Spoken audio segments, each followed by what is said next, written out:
for today. Okay. Well, I was using it just fine with Skype a while ago with Aaron, and so hmm, now, hmm, interesting. yeah. I mean, I could restart it, but we don't have time. That's okay. You're not on camera either. Yeah, soon will be. Soon come. All right, stand by.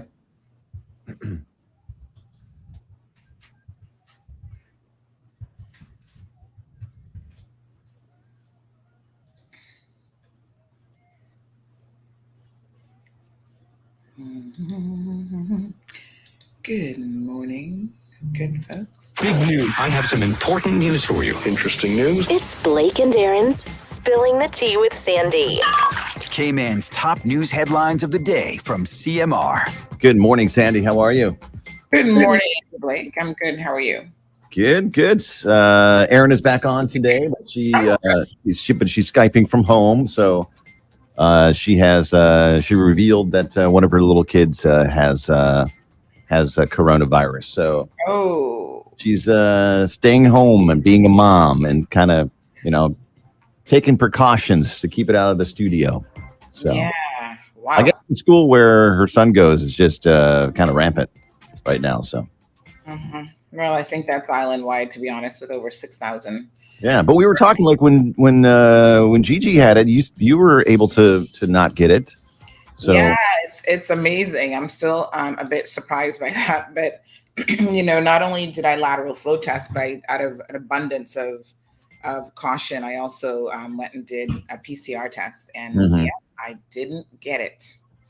I did. One of the things I think probably made a difference, because of course I had to sleep with her, but get a lot of fresh air in. Like I literally opened windows that had never been opened in this house before. Right. So that definitely makes a difference because it is airborne. Mm-hmm. I opened sliding doors, windows, like the breeze was just blowing through. And then I guess, maybe my immune system is decent, and the boost, I already was, well, at that point I wasn't boosted, but I already had been double vaccinated. And there still is good research to show that, being fully vaccinated and boosted isn't necessarily going to stop every person from getting it, but it still reduces your chances. So even a reduction is a reduction in the effects as well. Oh, most definitely. Most definitely. By the way, I have to apologize. I don't know why my camera's not working right now, but you can hear my voice just fine. Oh yeah, we can hear you just fine. I am fully clothed in the studio, so it's not like I'm hiding something today. I don't know, just Mercury's in retrograde. That's what it is. Yeah, no worries. Technology, you love it, but sometimes it doesn't play ball. Let's talk about your headlines. This morning in news, Cardinal Avenue is going to become a pedestrian walkway. People are feeling kind of different about this idea.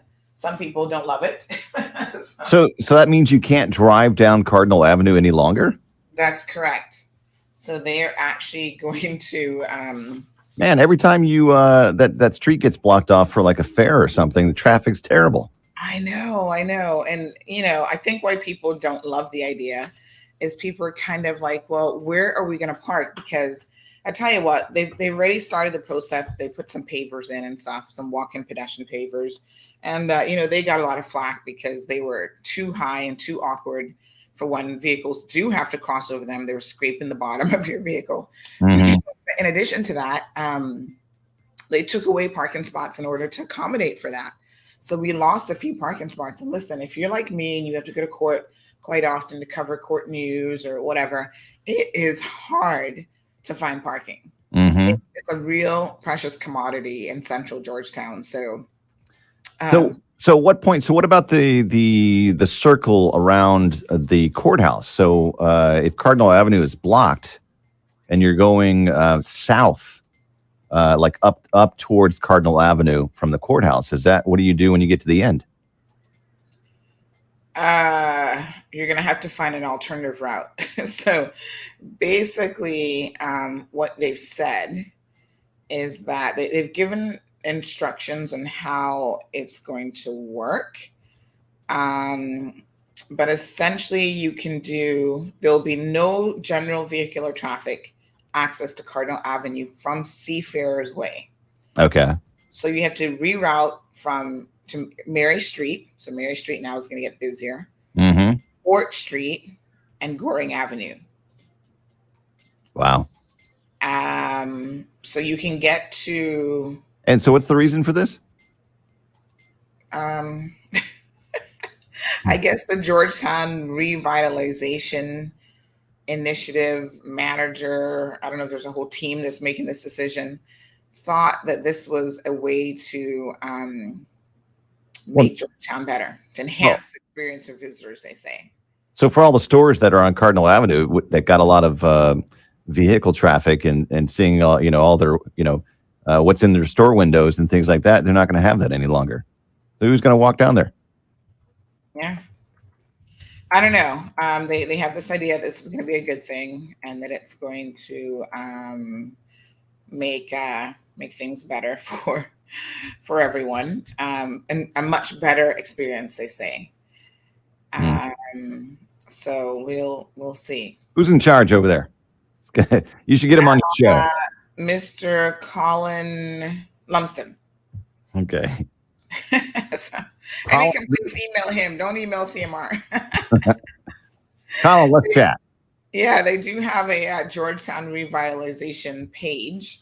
I kind of wondered if they had reached out to the public for any sort of comment on any of these, but they have a whole team of things happening to make that experience. They're going to be putting in new storm sewers, new water mains, trees, concrete pavers.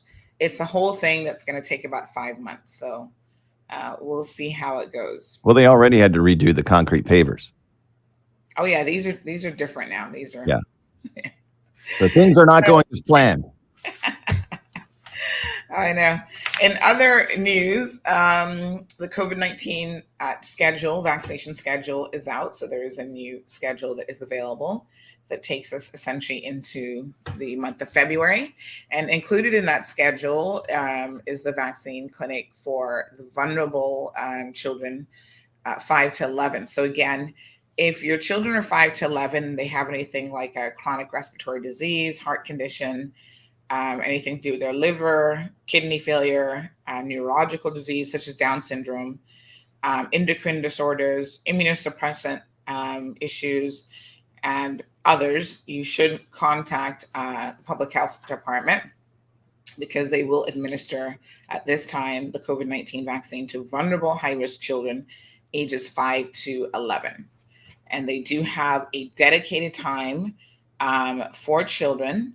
So they wanted everyone to know, and I think you mentioned this the other day as to why the vaccine isn't fully available yet. Dr. Newton explained that there were two reasons, and one is that it really takes the right type of person to administer this vaccine. Mm-hmm. And so they have public health nurses with extensive experience in the immunization of children who will be actually doing this. So it's not going to be just any nurse. It'll be those, they say, that have experience immunizing children, which, as you know, I'm sure you've been to appointments with maybe your son, and you've seen how difficult it is to watch as a parent, watch them get anything medically done that, makes them cry or anything, but absolutely, especially needles. Yeah. He did not like the shots as a baby for sure. Yeah. I don't think any baby does. Yeah. So the HSA has been working on a few projects. They had a whole facility opened up, the lobotomy lab and so forth at Smith Road Center a couple days ago. So that was. Did you just say lobotomy lab? Lobotomy. No. What did I say? Did I say lobotomy? Yeah. That seems a little prehistoric. No, this is the pharmacy and blood work. Okay. Laboratory, not lobotomy. Yeah, labs. Yeah. Lobotomy is when they, you know what it means. They go in and they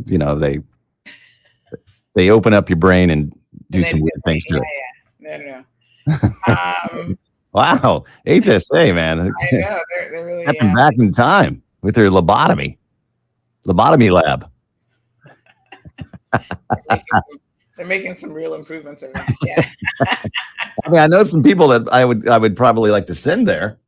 Oh my goodness. I'd like to see who one is. All right.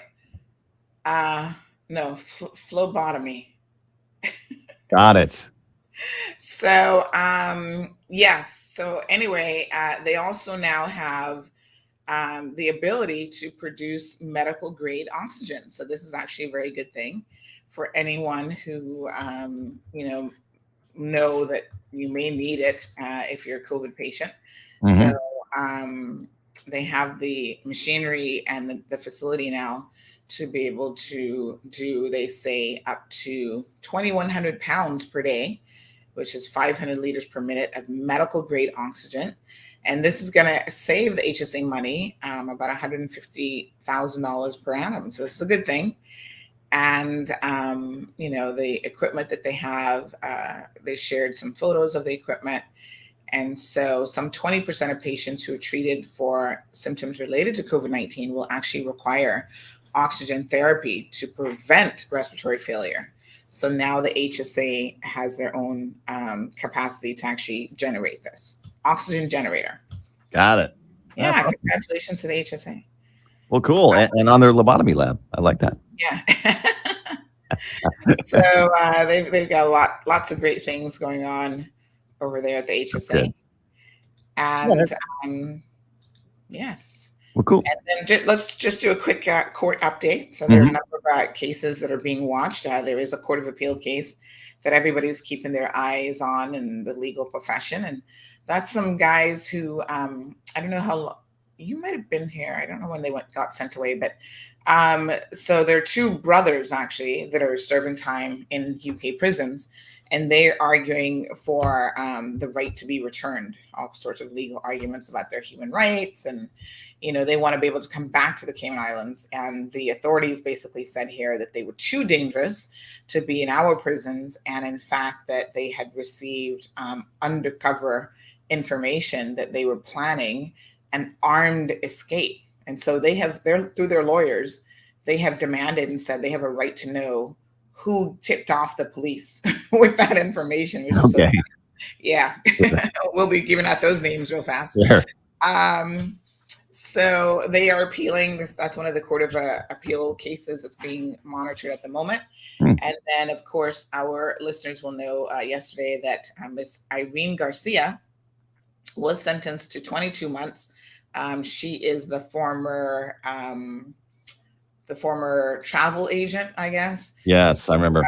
Yeah, she was booking flights to the Philippines and taking people's money. And unfortunately, she was giving them fake e-tickets and itineraries. Yeah, that is not very nice. Yeah. And now you have 22 months in jail, 2 years in jail. Yeah, to think about it. So she was taken off to prison yesterday.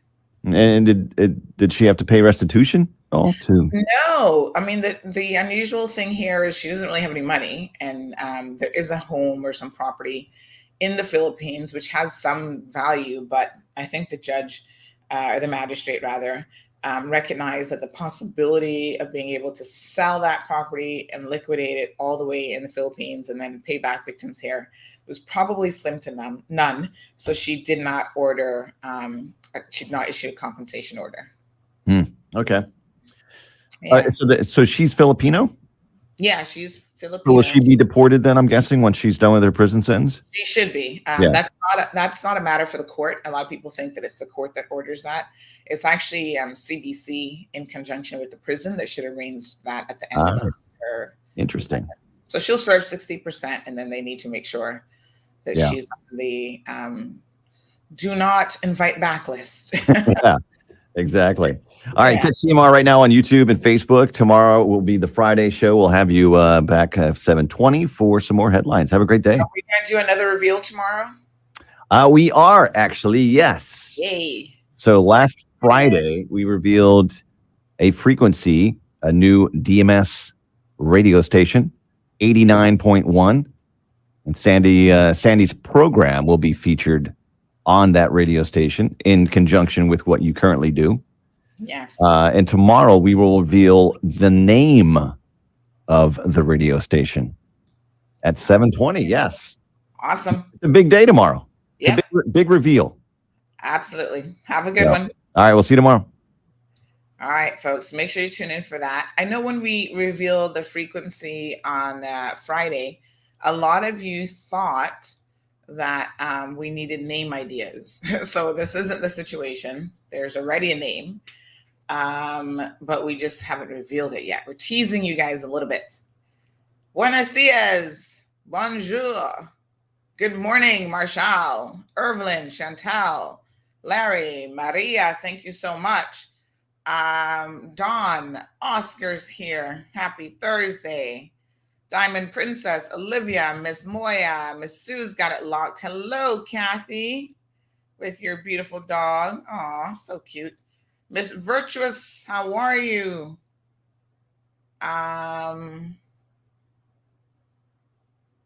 Oh, this is a good one. She says, faith it until you make it. You know, normally people say fake it till you make it. She says, faith it. Just have faith. Wee, good morning. Hello, Emma. How are you? Yes, super productive day today. Kathy, we'll talk about that situation in Cardinal Avenue. Yes, it would be nice if we had improved parking. So before we get into the nitty gritty, let's go ahead and play our intro. We save it until after we're done with the little clip on 106. So let's get it, folks. You're now tuned in to the Cold Hard Truth, Cayman's #1 hard-hitting live podcast show, where we feature some straightforward conversations on political, social, and celebrity news and all things happening in the Cayman Islands and around the world. This show was created to give the people a voice and a means of being involved and informed without any filters. Sometimes it gets crazy, but we always keep it real.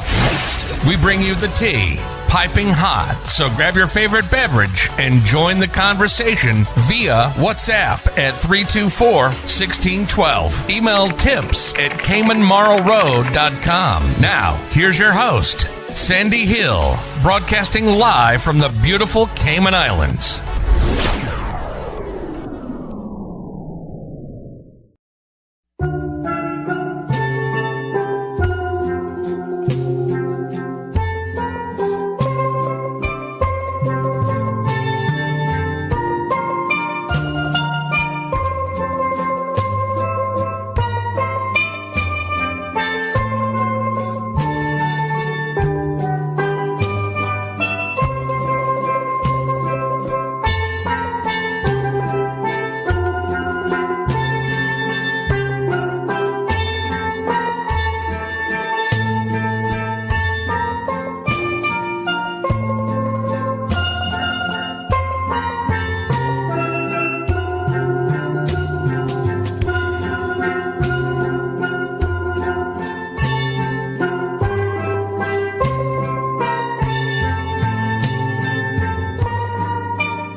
All right. Good morning. Good morning. Good morning. I'm actually sitting down today. I decided to sit.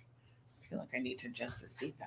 It doesn't really adjust, but I don't know. I feel like I need to sit down today. Different energy levels. When you don't eat breakfast, these are some of the problems. I feel like I need to be a little bit more centered as well. Hold on, folks. Let me fix my little chair. I'll scooch my gooch, as we say in this household. Scooch over. All right. It would be nice if I could sit like this. I feel like I need a little cushion. Need a little bit more height when I sit down. Anyway, thank you guys so much for tuning in. So we do have a lot to cover. I feel really short. I mean, I'm up high, but I feel like my head positioning isn't quite right. Let me have a look on Facebook and see what it looks like. Because my screen is different, so I do see some things a little bit differently than you guys. Let me see.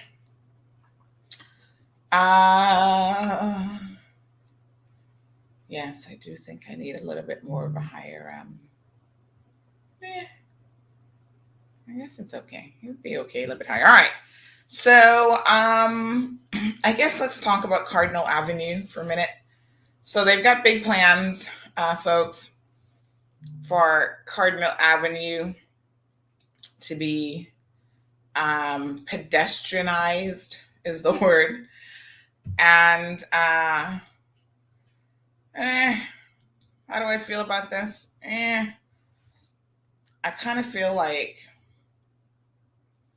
it's not something that's going to be welcomed by many people, but maybe in time we will enjoy it.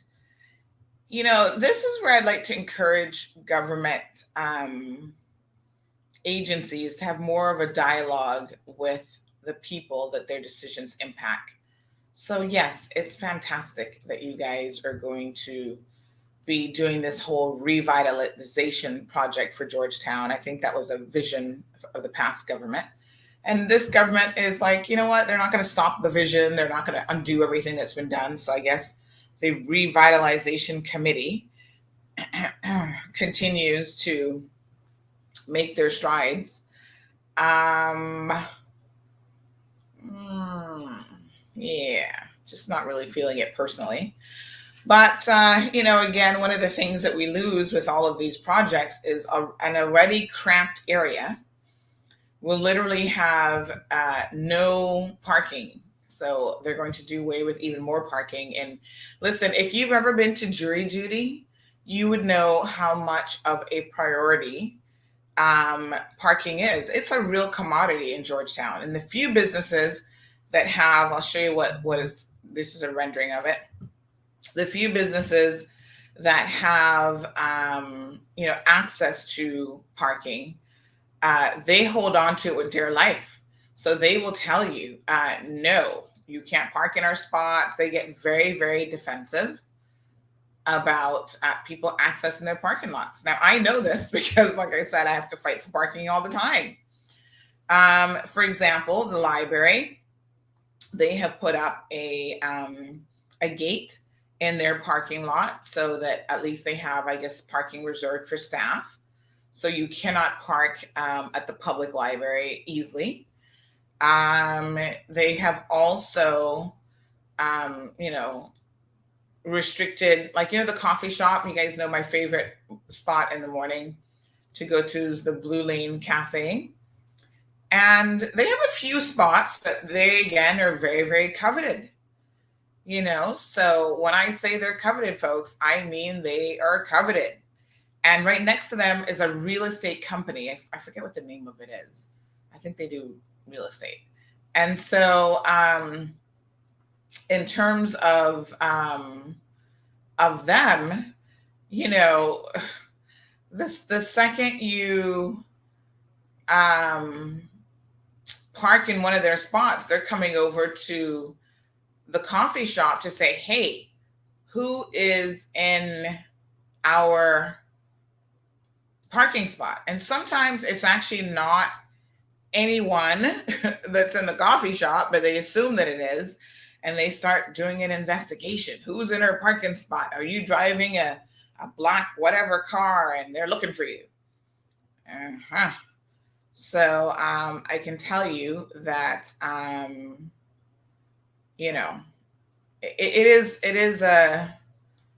is very, very challenging to, let me see. It is very, very challenging to actually to find parking. And so the other day when they were doing the whole,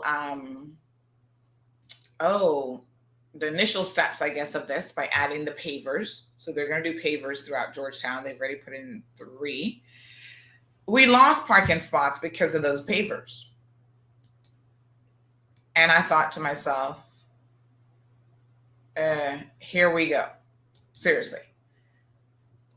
So a lot of people figured at that time the reason why we're losing parking spots and the reason why they're putting these pavers in is because they are going to pedestrianize it. We kind of saw that coming, but I don't recall anybody telling us that. Does anybody recall that? Because there's a lot of discussion when we posted the video demonstrated how vehicles are scraping on that little paver. A lot of you were kind of like, oh yeah, here comes the let's make it a pedestrian situation. And so that's exactly what they're doing. But, wouldn't it be great to have a little bit of conversation with people beforehand? Give us a little bit of notice now that the project has begun and it's going to cause a havoc in town, because not only, it looks really nice in this rendering, I must say, right? But not only they're going to have to tear up and put sewage and do this and do that, they've got NRA on board, they've got all sorts of agencies, they've got a project lead who's going to be doing this stuff. But let us remember that in addition to that, that means that you're going to have a lot of construction going on right in the middle of central town. Well, one good thing is at least there are no tourists here, I suppose. So I guess that's a good thing. We don't have to contend with that. But the locals who have to still work in that area, who still have to, try to find parking, jury duty, and all this kind of stuff, all of you will be subjected to the noise and the construction and the, tearing up the streets and all this kind of stuff. Commercial construction equipment in and out of the neighborhood. So, I don't know. I feel like I need to stand up. Okay, the height of this just isn't quite right. I would love to sit, but it's just not. It's not working out for me today. So yeah. So all I can tell you is, folks, this is going to be interesting to say the least. It's already a done deal. So I don't even know what good talking about it does at this point. We're just talking to hear ourselves talk, really, because they don't even care. Somebody needs to have communication 101 with all government agencies and departments where they learn a thing or two about how to get an stakeholder, because we're stakeholders in this, because we're the ones who it's going to impact, and we're the ones who are going to lose the parking spots, and we're the ones who have to use it. How to get stakeholder engagement and buy-in to these things that you guys are working on and that you're doing. It would be fantastic if you actually cared enough to have some dialogue beforehand and not just a special committee of individuals deciding what Georgetown should look like. Because ultimately, they're not the ones who have to use it. Let me be very, very frank and honest with you. Okay, they're not the individuals who are out there every single day trying to find parking and circling around central Georgetown 5 times to find one little parking spot. They're not the ones who go behind the library and like scouting out parking spots. They're not praying that, somebody will open up a spot at the coffee shop.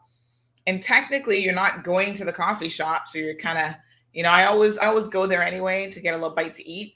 But I know that they're giving me a little bit of a bly because I'm there all the time, at least a couple times a week.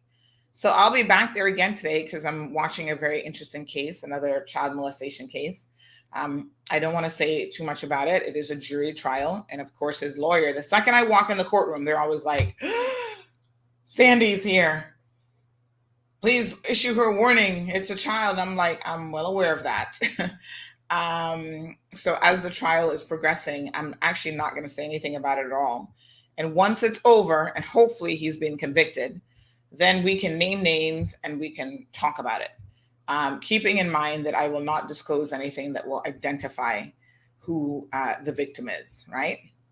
So this dude looks very, very interesting, I must say. So I'll be there again today, if I can find parking, listening to this case and watching with bated breath. Everybody who's associated with the courts, the lawyers, and everybody know how I feel about these types of cases. So sometimes even if I miss it on the list, they're like, Miss Sandy, did you not see what's happening in courtroom 1? And I say, oh, and I go in courtroom 1, I see what's going on. So Jared is joining us. Linda says, decide, announce, defend. Yeah, that's the motto. That's how they do it, right? Here's a suggestion, Linda. Discuss, then ... That's all I'm saying. Open dialogue. Is it too much to ask people to come on and talk about what's happening in government, what you guys are doing on our behalf? It's supposed to be benefiting us. I don't know. James is joining us from Canada. Good morning to Perla. John Jana, good morning, watching from the Philippines. Now, I know you're interested in our discussion here, which we're going to be talking about in a minute, which is an update on Irene Garcia. So, Senor Jared, buenos dias. Hello, buenos dias, Senora. How are you doing? Good, and how are you? I'm doing pretty good, He had to go back in his Spanish vocabulary to pull out that word. Yeah, I had to pause and actually remember. I can see your brain thinking. Senorita. No, senora. Senora. Yeah. So, how are you? How are things? Well, you're back home in Cayman. Welcome home. I am so glad to be back. You don't even know. Like when I was on the flight, which I won't say which one it was, that got delayed last week, I was a bit ticked off. But, now that I am back, I am in good spirits. I've been getting my vitamin D. And, I've been bucking up in some friends that you naturally see on a small island at the end of the day. So speaking of traveling, Jared, right now we've got 80 people. Hopefully they'll make it this evening if all goes well into the Cayman Islands. They're stuck in the Bahamas after British Airways went in and said that the maintenance guy, which I'm assuming the maintenance man lives in the Bahamas. So apparently he checks the plane and everything. And I'm thinking they only have one maintenance guy, but whatever. He's the engineer for that plane, and he has COVID. And so I guess he was unable to fulfill his duties on Tuesday. So the BA flight booked it out of there, went back to London, and they're going to go back today to pick those people up, I suppose, if all goes well. Yeah. So 80 people have been stuck in the Bahamas for a couple of days. Yeah. Now, we got a phone call from one passenger who was really, really upset. And she's like, this is just ridiculous. And nobody's talking to us. And, what happens when you travel now? Do you not have an expectation of you're probably going to get stuck somewhere because of Omicron or Delta or something? In addition to all the other travel woes that you had before before COVID-19. So is there an expectation that you're going to get anywhere in time? Yeah, for me, I still expect to get on time simply because airlines have been doing this for quite a while. They've been doing, by that I mean they've been flying planes for quite a while. COVID and Omicron are just things that are there. So you have to get, a PCR or lateral flow test depending on the jurisdiction that you're going. Yeah. Do I expect there will be a delay? Yes. The thing is, in this business world, Miss Sunday, time is money. A delay, 1 hour delay could mean you miss a meeting in the UK or something like that. So there is consideration that has to be given when flying, as in my case, my flight got delayed because of a mechanical thing, because it was in Toronto.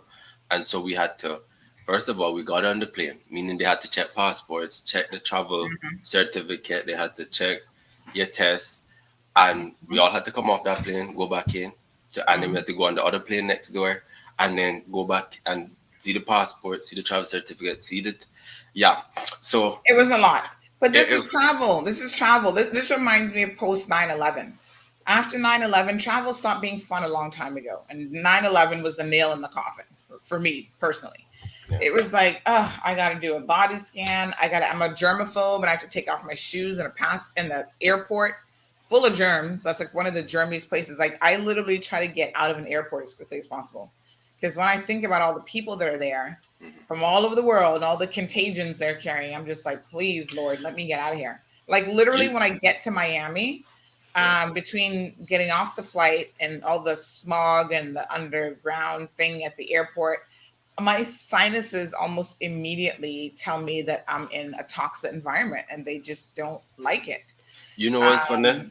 And like it's when I was traveling though, right? So yeah, when I was traveling to YVR, which is Vancouver International Airport, because I had to come from west to east and then east to south.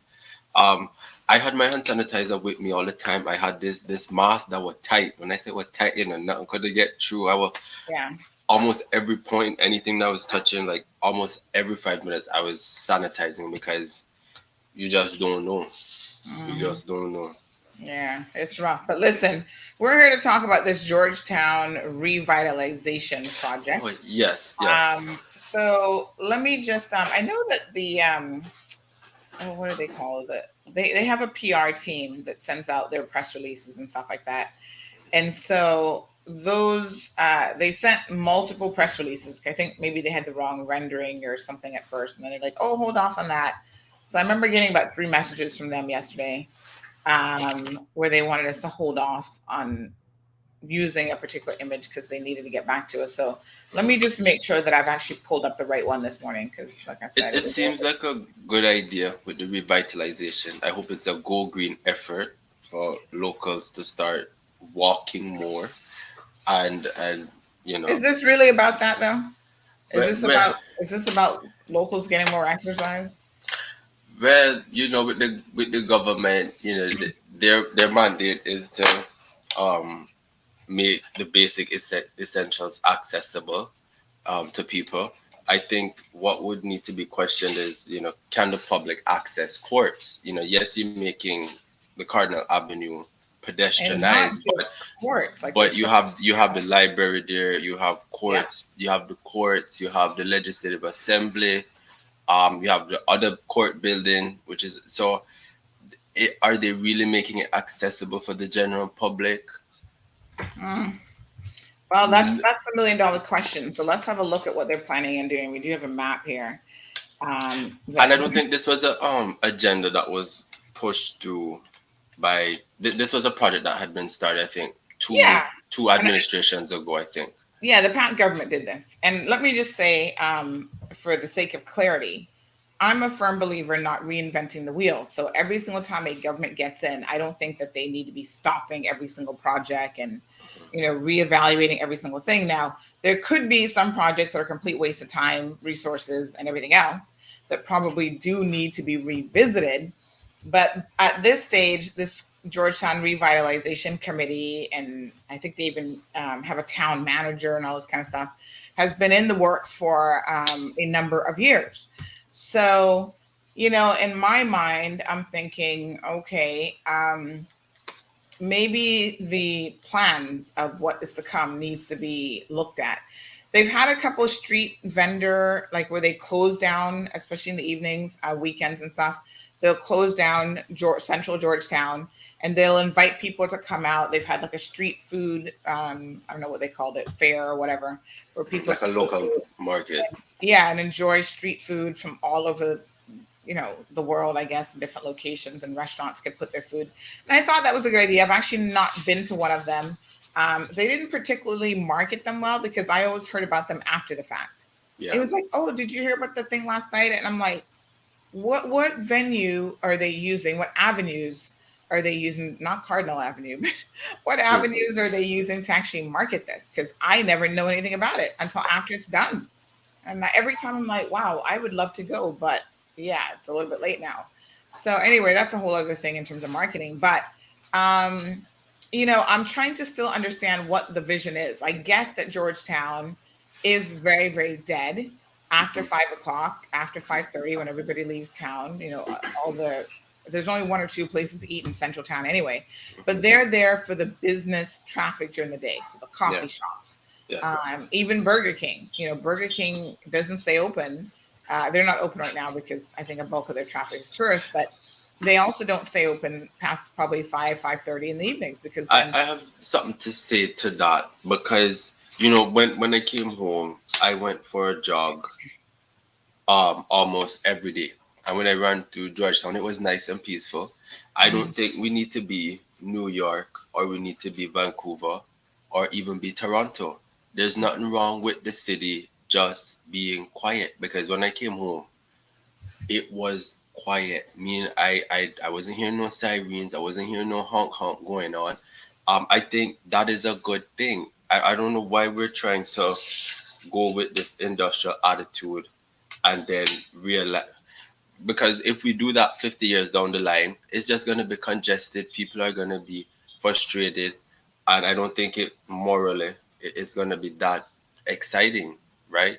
You know, that's what I think in my personal opinion. But the government, I know, has always been wooed by tourists and numbers, but they have to be careful at the expense that they're going to put themselves at by always having a city that is always ongoing, because you need to make sure that your support services are being upped, being increased, whether that's fire, health, police. So if we are barely surviving and struggling to grapple with what we have right now, I don't see how you want to upgrade and try to create a city that always is bustling when there's so many issues that we have in well, terms let of. me let me tell you what I think is happening. You know, I think that number one, the mass exodus from Georgetown has been driven really by the creation of Cayman Bay. So Cayman Bay was built, and that became a little miniature town center and living space of its own. And so that meant everything from tree lighting events shifted from Georgetown to Cayman Bay. I mean, they have an event that no one else really can realistically compete with. There was the boat parade. Remember when they used to have the boat parade in town? That's Mhm, now at Cayman Bay for Christmas.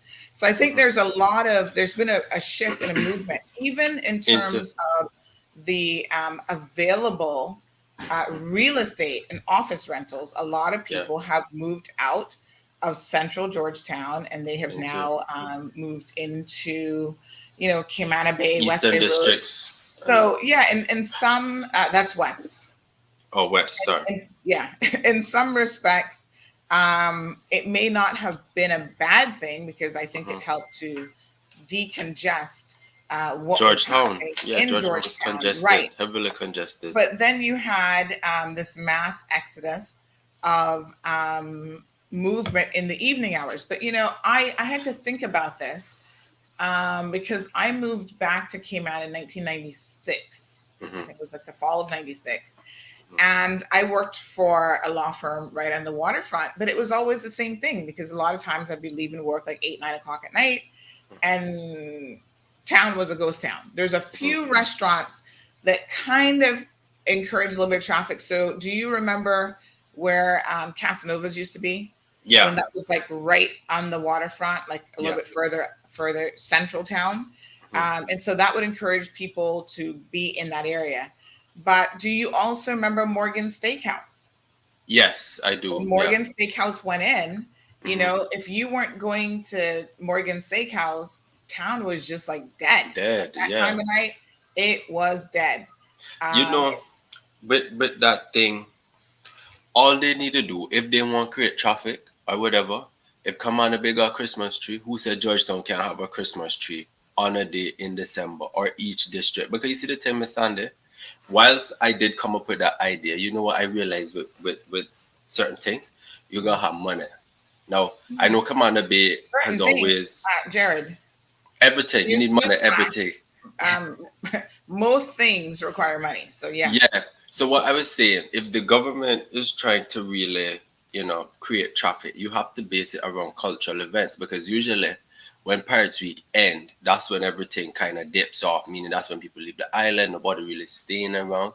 But if they focus on saying, okay, we're going to have a Christmas tree lighting, let's say Georgetown start in December or whatever, or let's say if you want to keep it going, you have cultural events, probably each week.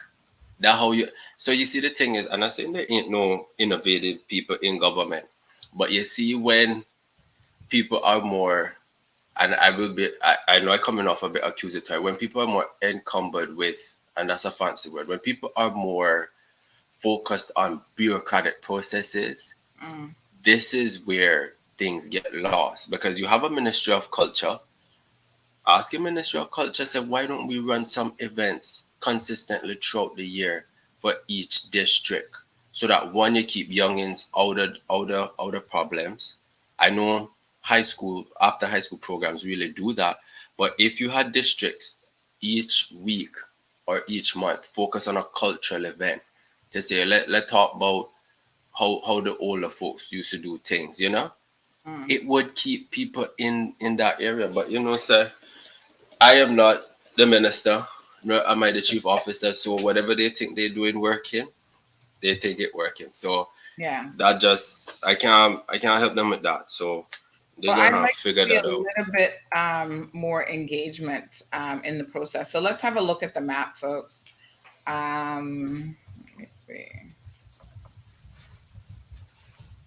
Let me just pull up the map here so you guys can see exactly how this is going to impact all of our lives. Just give me 1 second.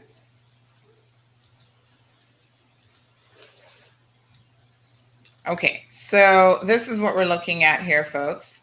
So this is it. Access to Cardinal Avenue from January the 31st. So again, not very much notice. I really would appreciate a bit more of a conversation. This went out yesterday to the media. Yesterday was Wednesday, so less than a week.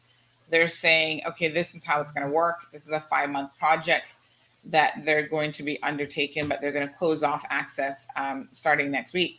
Now, what if you were a company, folks, working in Georgetown, and you now have to make some considerations for your staff? This is the sort of project that I cannot help but wonder, did they walk around Georgetown and get any sort of feedback from the organizations in town, from the people that work in town, from anybody? Who did this revitalization committee even talk to? I don't know, because they haven't said any of that publicly, and it does make me curious, and it has my mind wondering how this all came about. So here we are making a rather significant decision in relation to the revitalization of Georgetown, changing a road, making it just foot traffic only. So Cardinal Avenue, in case you don't know where Cardinal Avenue is the one that runs almost into the post office. So it's the one that has a lot of the Kirk Freeport stores. So it has the jewelry stores, like the main entrance to those, perfumeries, and that sort of thing. So I suppose on the one hand, if they were going to make any street in Georgetown a pedestrian street, I suppose this one in some ways is logical, because most of what's on there is shopping, although there are some offices that you have to access upstairs, but their parking is on the back end of Cardinal Avenue. What is that street called? You know where the KFC and stuff is? What is that street? Oh, I can't remember. But anyway. Yeah, I know what you're talking about. Yeah. Is that Shedden Road? Is that part of Shedden Road? It could be. It could be. Because it comes from like the subway direction and comes down. Yeah, it looked like it might be. Yeah, that could be Shedden. Yeah, that could be Shedden Road based on this map. So there's parking, there's buildings on the back end of that. I think FedEx has a location there, or they used to anyway. And there's some retail stores and stuff there as well. So the other logical question when I see this happening is what else is going to be pedestrianized? Are we Yeah, looking at, and okay, what's the this is just substitute? phase one?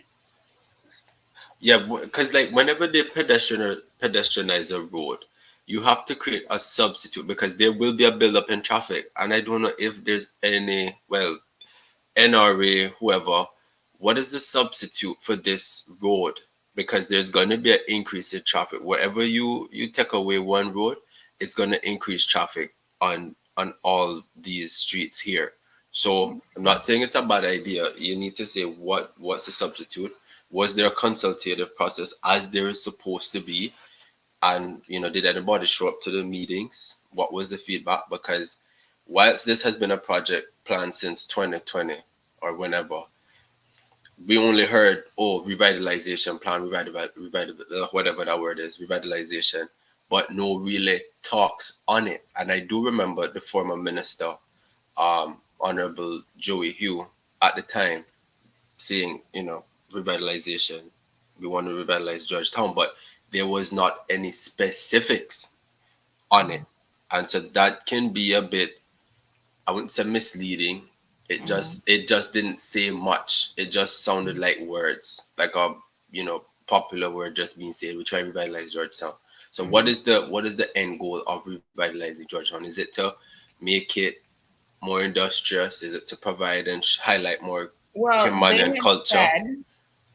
They have said in this instance to make it, the terminology that they're using is to make it a better user experience, to enhance.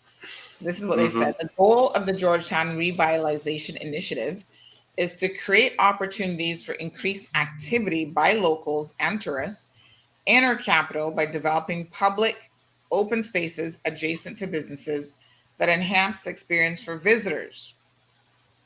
But Okay. did they ask the visitors if this was going to enhance their experience? The visitors don't live here. That's my only question: is who did they consult about this? That I don't. Well, okay. I'll tell you one problem here. One problem. I hope they know when parades are going on, which we have pretty much every other month. Depending on how they revitalize this road, parades would probably no longer be able to use this road to march on because we had Heroes Day, right? Parades usually use this road, which is what road that is? Cardinal Avenue, I think, yeah. To do marches on or to get to the Heroes to Hero Square. I don't So know if they use Cardinal Avenue actually, because normally they're doing it in Hero Square now, and they're either using in front of the Legislative Assembly. But the parades march down from police station. So that road there, because I see some directional thing going, whatever. But the parades usually march from police station, Georgetown Police Station, all the way down to wherever they have it. Whether that's Heroes Day, Remembrance Day. I don't think they march. I don't think they actually march that distance. They show up in cars and they park, and then they just do their march for the location. Yeah, I don't think they're marching all the way from there, to be honest. Okay. But yeah, this is very, very interesting. So let's read some of your comments. So this is what it is, folks. Cardinal Avenue is going to be, as part of the Georgetown Revitalization Committee, be pedestrianized, so pedestrian traffic only. Someone has said that I should speak to them. They can't talk right now after the show. They said I can give you a rundown of the BS so-and-so who's in charge of the revitalization is doing in town, but it makes no sense. Sad part is we have so many other examples to follow that work better, but as usual, CIG employees are putting the cart before the horse and refusing to take input or advice from industry professionals. And they say some people are completely intoxicated with their position, and so this conversation needs to happen. Well, FOI can be sent in if they feeling very, what's the word? I don't know what an FOI is going to do, but here's another comment. they have said, let's close the roads and remove the few parking spaces that are still available. All right, well, let's see your comments, folks. Let me just pull this down. So good morning, Miss Debbie. Good morning, Miss Sue. Carol says, did they study the impact on traffic during rush hour that this will have? And now Kirks, etc., can't do drive-up collections, which have worked well during COVID. People order online and pick up rather than going inside the shops. Mm-hmm. Oh, Miss Carol makes a very good point that I hadn't even thought about, because to be honest, I haven't been ordering anything from any of those stores during the lockdown, but that is an interesting point. Yeah, it don't make sense. I'd be curious to know how the businesses in the area feel about this, quite frankly. Interesting. So let's see who else has an opinion. Wee Wee says, give me back my old loving Cayman. Nona says, businesses and events moved away from Georgetown to Commander mainly because of available parking. That is so true. And now you're having a revitalization project that will actually be removing parking. There'll be less parking. Janetta says, I don't understand why this is a priority and newborns can't get their hearing test done due to lack of equipment. But anyways, like you said, Sandy, it doesn't make sense to talk. Oh, it makes sense to talk because people are listening, believe it or not. So I'm not so sure I've said that. And if I have, let me be very clear. We don't talk here just to hear our own breath or see it on the screen. We talk because we know people listen. And somebody is listening out there today who's probably thinking,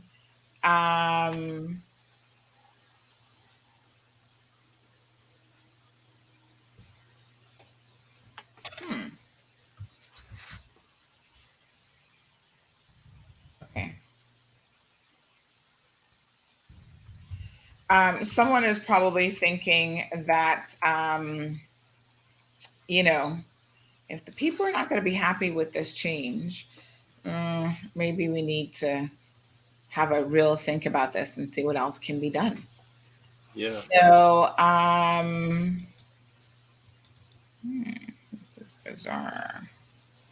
Okay, sorry. I've just seen a message from the because the other suggestion that I have, Miss Sandy, is that those electronic things that you put in the ground that like can come up after like when you touch a certain button, it kind of like prevents traffic from going through. If they put 3 what do you call those things, metal bars that come out of the ground electronically on Cardinal Avenue after certain hours, that's a quick fix. I don't know how much that costs, but I'm sure it will be less of an inconvenience just pedestrianizing the whole of that. Or when tourists come in, you raise it up kind of thing, right? Because we usually know when tourists are coming in, and we can say, okay, guys, be aware that around 11 a.m. to about 3 p.m. Cardinal Avenue will be inaccessible because the bars are up. You know what I mean? Because they haven't said what the road going to look like. Are they going to put pear bush in the road or pear trees and whatever? We don't know what it's going to look like. I mean, they have the photo there of what the revitalization will look like. So just give me 1 second. I'm going to pull it back up again so that we can see that. So essentially, they're putting the boulders in so that no traffic can actually go through. And then they're going to add trees. They're saying that they're redoing plumbing, they're redoing sewage. And some of that stuff sounds fantastic because I imagine, it probably those things need to be done anyway. So whilst they're repaving and doing the surface stuff, they're going to go underneath and make some, I'm sure, much needed improvements, right? Yeah. So just give me 1 second here. We're going to have a look again at this for the benefit of our viewers. So again, folks, I do want to make it very, very clear that I think that,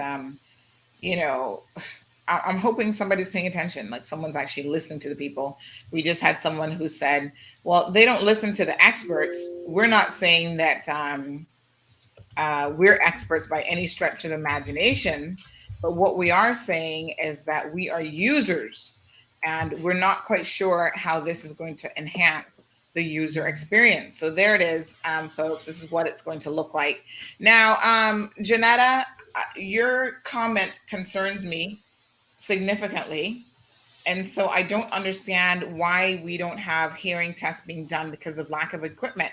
As you guys know, I had a daughter who was a NICU patient and had to be there for an entire month. And I was always very, very thankful for the NICU staff in particular, but also the maternity staff who do a fabulous job. And I was not aware, I mean, certainly 5 years ago, they had the equipment necessary to test babies for, because one of the first tests that they do in babies is to make sure that they're hearing okay, because obviously if they're not, you can have some difficulties raising a child with that disability and not know it.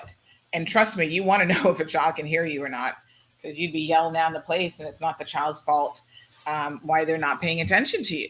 So that is a concern. So I'm going to immediately reach out to the HSA to see what that is all about. There are times that I hear things, folks, about our medical services that is concerning, that makes me pause. So, for example, more recently, I did hear that the morgue is operating at half capacity because a freezer has been broken for months and months and months and months. And it seems like nobody knows how to fix this freezer. Now, I don't know why that would be. Like, I don't quite understand why a freezer would be in such disrepair for such an exorbitant amount of time, especially given that during COVID times, we might have a few people who die because of COVID and other illnesses that, they got to go in the freezer. So when they go in the freezer and listen, I can't remember the exact numbers now, but it's not like we have a big morgue, right? Yeah. But say we have 8 freezers in the morgue. Now we're down to 50% capacity. That's only 4. You could see how it doesn't take a whole lot to fill up 4. And they're the only, from what I understand, sort of, hospital that has that facility. So all the bodies will go there before then moving on to the funeral homes. So that's a grave concern. I don't know if that situation has yet been fixed. Perhaps someone can message me and tell me if that has been resolved. These are the sorts of things that make us look like we're playing with amateur hour. So when people say, oh yes, this is what it is. I'm concerned that we are not operating at an optimal level at all, and that's not a good thing.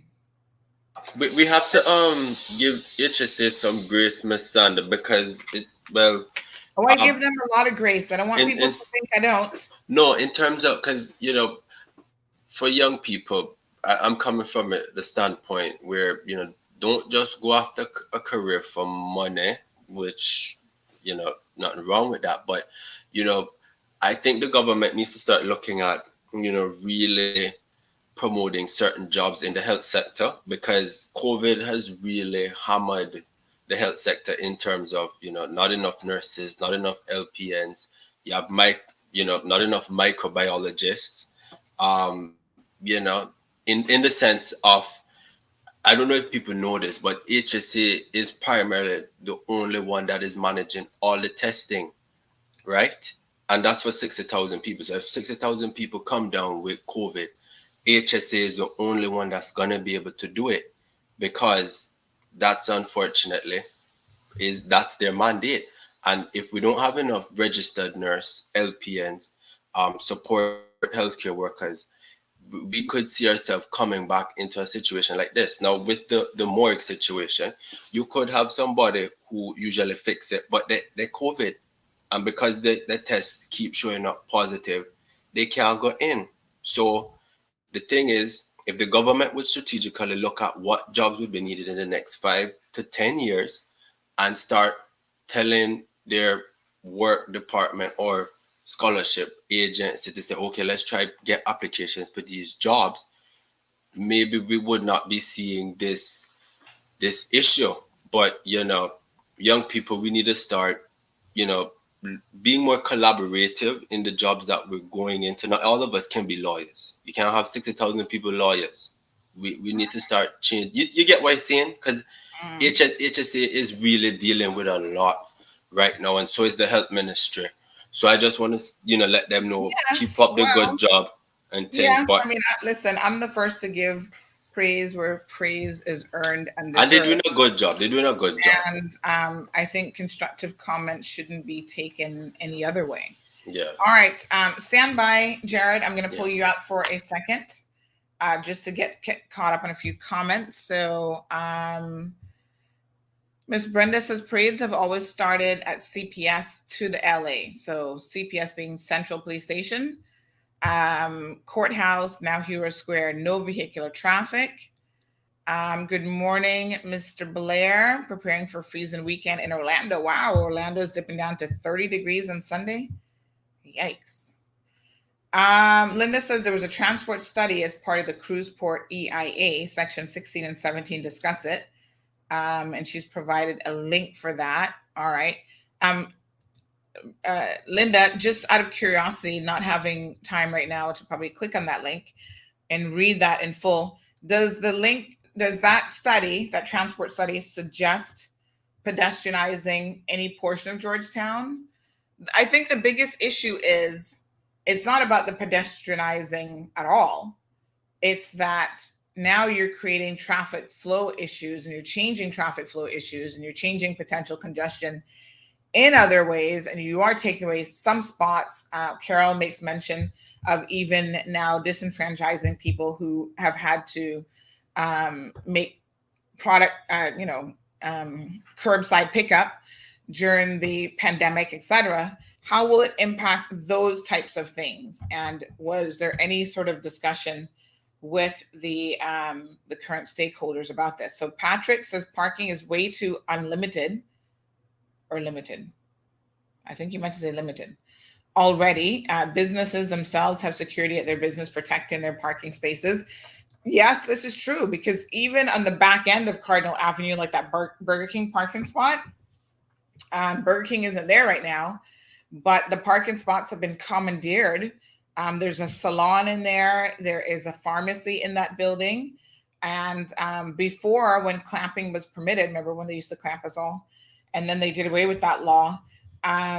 You would get clamped if you parked there. Now they have a guard sitting there, and the courthouse has actually taken over a number of those spots for themselves. So courthouse staff have a difficult time even finding parking, because the courthouse essentially occupies 3 buildings right in that area. So they're in the main courthouse building. They also occupy Kirk House across the street, which is, how many stories is that? That's a 5-story building, I believe, 4 or 5 stories, right? And now they're in the old Scotia building as well. They're occupying, I think, most of that building for some additional administrative staff. So none of those buildings have a whole lot of parking. So they have acquired parking, I guess, from the Colonels in the Burger King parking lot. And so you go there and it's like, oh, coned off, reserved for court office staff. There's not even, this is shocking to me, right? That you expect people to show up for jury duty. Listen to this. It's mandatory. Once you get called for jury duty, that you show up. And if you don't show up, they can issue a warrant for your arrest. Like, you can get in big trouble if you're ignoring your jury duty notices. Now, I find it peculiar that there's not even a single spot designated for jury duty. When I saw the court office acquiring these other spots in that parking lot that I'm talking about where Burger King is, I thought to myself, why not have even 2 spots for jury duty? Most juries are, 6 or 7 people if they have an alternate or whatever, depending on the type of case, and there's no parking for them. They be circling and trying to find parking, and, oh, you better get there in time, and you got to kind of come back from lunch. And it's like, there's nothing, no consideration for them at all. And there's definitely no consideration for media, child. They don't care about us. So we can crotch wherever we want. Like I said, the new pedestrian paved crosswalks actually took away several parking spots for where each one of those are located. Every time they dig up Hero Square, which I'm really sick and tired of them digging up Hero Square and redoing it, because this is about 4 or 5 times now in just about as many years. The construction around Hero Square means that we always lose 6 spots automatically. The jewelry stores on the side going down, is that Fort Street? Let me try to remember now. I always confuse my streets in Georgetown. So Cardinal Avenue, yeah, going down Fort Street, there's a couple businesses and stuff in there. And I'm telling you, they don't want you parking by them. They've got those quartered off. Remember the little coffee shop that used to be right there, Cafe del Sol? You couldn't find parking to even go to the coffee shop. So parking is a premium in this building. Believe me, in this entire area. You know, there's the public library, public transport buses congest that area. That's another thing. Are they planning on moving those buses? I mean, there's so many questions I feel that people have about the revitalization process that I'm going to extend an open invitation. Anybody knows anyone on the revitalization committee? By all means, tell them, please. The people would love to hear from them about how all of this is going to work. We have questions. We have feedback. Ms. Moya says, if you can't find the local community in the town area now after hours, what makes them think that we'll be interested to go there after they put up all this fancy adornment down with no parking? Watch, it will be a ghost town after 5 p.m. in 2023. Well, it's already a ghost town. And without any improvements in other areas, Jared just said public transport. I agree. How effective is this going to be? How many of you are going to be inclined to walk around town at night to do what exactly? The stores themselves close down at a certain time. Are we going to be having evening hours?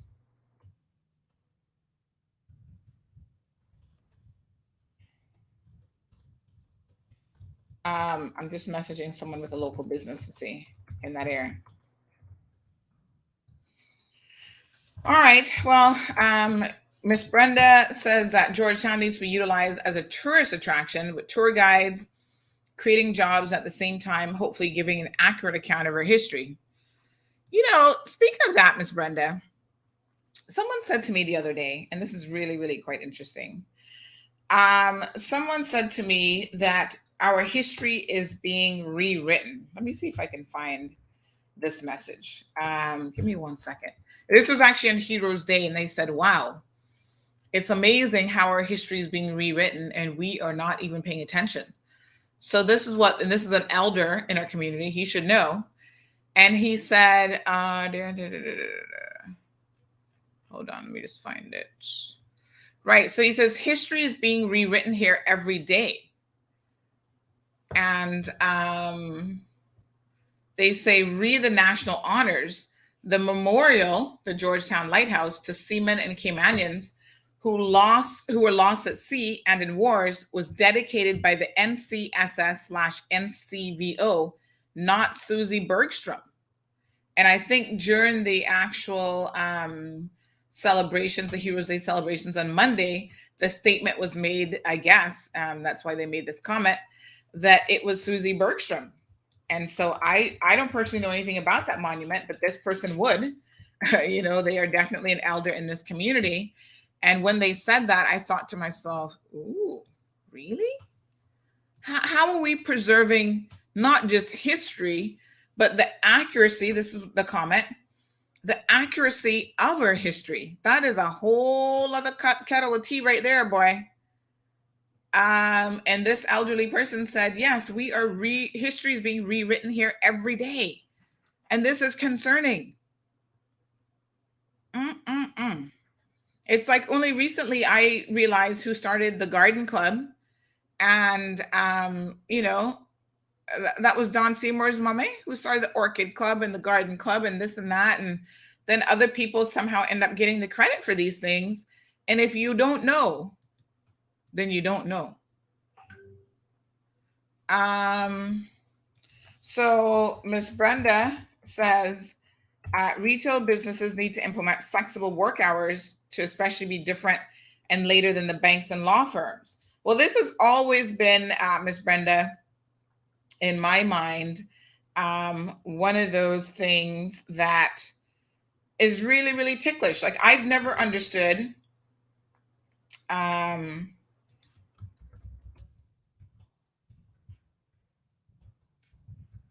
Yeah. I have never understood why retail businesses feel like they should have the exact same, business hours, 9 to 5, as everybody else. Like, when would you be able to shop? It's only at Christmas time that they decide to extend their hours ever so slightly. You might get half an hour more if you're lucky, another hour. So Ms. Brenda, I think it's peculiar. I'm not really sure why, everything has to be done on your lunch break and you get 1 hour for lunch. And then half of the time is spent in traffic, trying to fight traffic. Good morning, Richard. How are you? Are you enjoying your Christmas present, by the way? I haven't heard from you about it. So I do wonder. Ms. Brenda, did you get yours all set up? Jared, have you set up your Christmas present yet? Larry, 19 degrees, going out to sunny 31 in New York. Anne says the HSA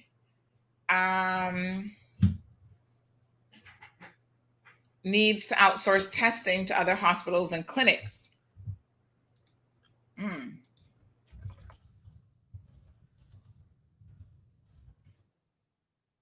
Huh.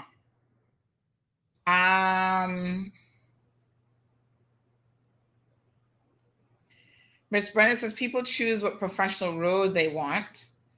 Where there are deficiencies and incentives need to be introduced. They'll certainly get Caymanians to fill these jobs. We're not talking about the literal road anymore.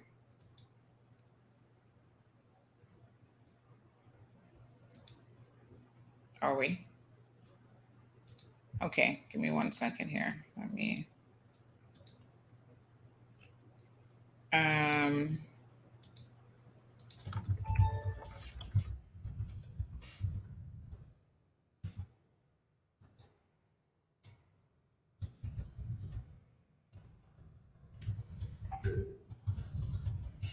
All right, so we do have a few businesses in town who are willing to come and have a chat with us about the revitalization project, by the way. I think that this is fantastic. We can definitely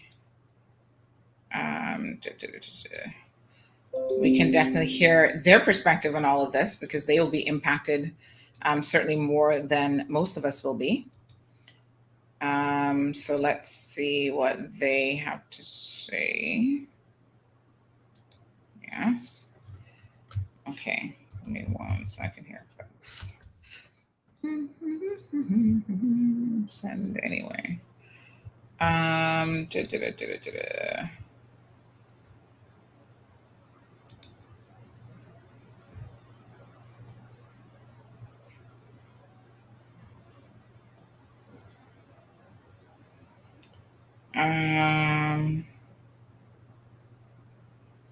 Okay, so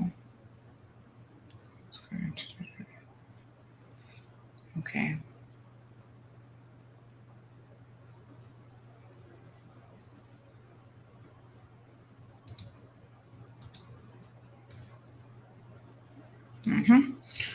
All right, clearly says.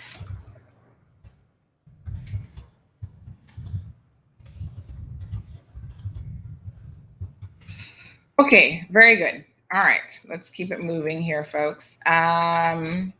Miss Brenda says, I agree with you 100% there, Sandy. I've just been saying that for years. Damien, good morning.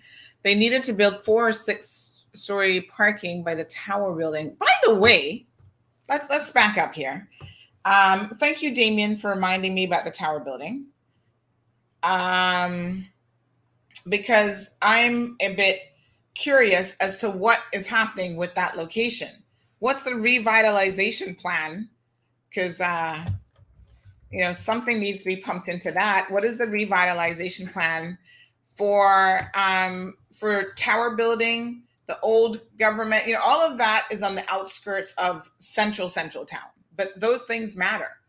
There are 2 locations right there that we could actually get some decent parking out of, and then encourage people to walk from there. It's not much of a walk from the old glass house building to court. I mean, I wouldn't mind walking that distance for sure. That's a good little exercise. Although, according to the security guard at the court office, she's like, girl, I don't know how you walk around with this briefcase every day, because this is like a gym workout for her. And I'm like, really? Is it that heavy? She's like, yes. But you know what? People get adjusted to these things, right? Tower building. What are we doing with the tower building? The building is no longer there. I mean, it's an empty parking lot. But we could put up, as Damon is saying, a 5-story parking facility. Could we not? I used to go in that building because, you know, the law school used to be in that building back in the late 90s when I started. When I went to law school, I think the entire time we were in that building. Linda says there was the advisory study up to the government of the day to determine whether to take on board the findings and recommendations. And the study evaluates the plan presented by government to them. So it might show some of what the changes in Georgetown might be if they're continuing the land-based portion of the project. Okay. Well, I think that it's clear that we need to delve into this a little bit. Thank you, Linda, for sharing that document with us. And we need to maybe have a look at that transportation plan and see what the plans are. Because right now we're looking at one singular thing, which is the pedestrianization of Cardinal Avenue. And I think if we're looking at that in isolation and not understanding the bigger plan, the bigger scheme of things, then we definitely could be misjudging the situation and we're simply not getting it. But again, this is where you communicate with people. I mean, I love that Linda, she likes to read and she's very, very research-based.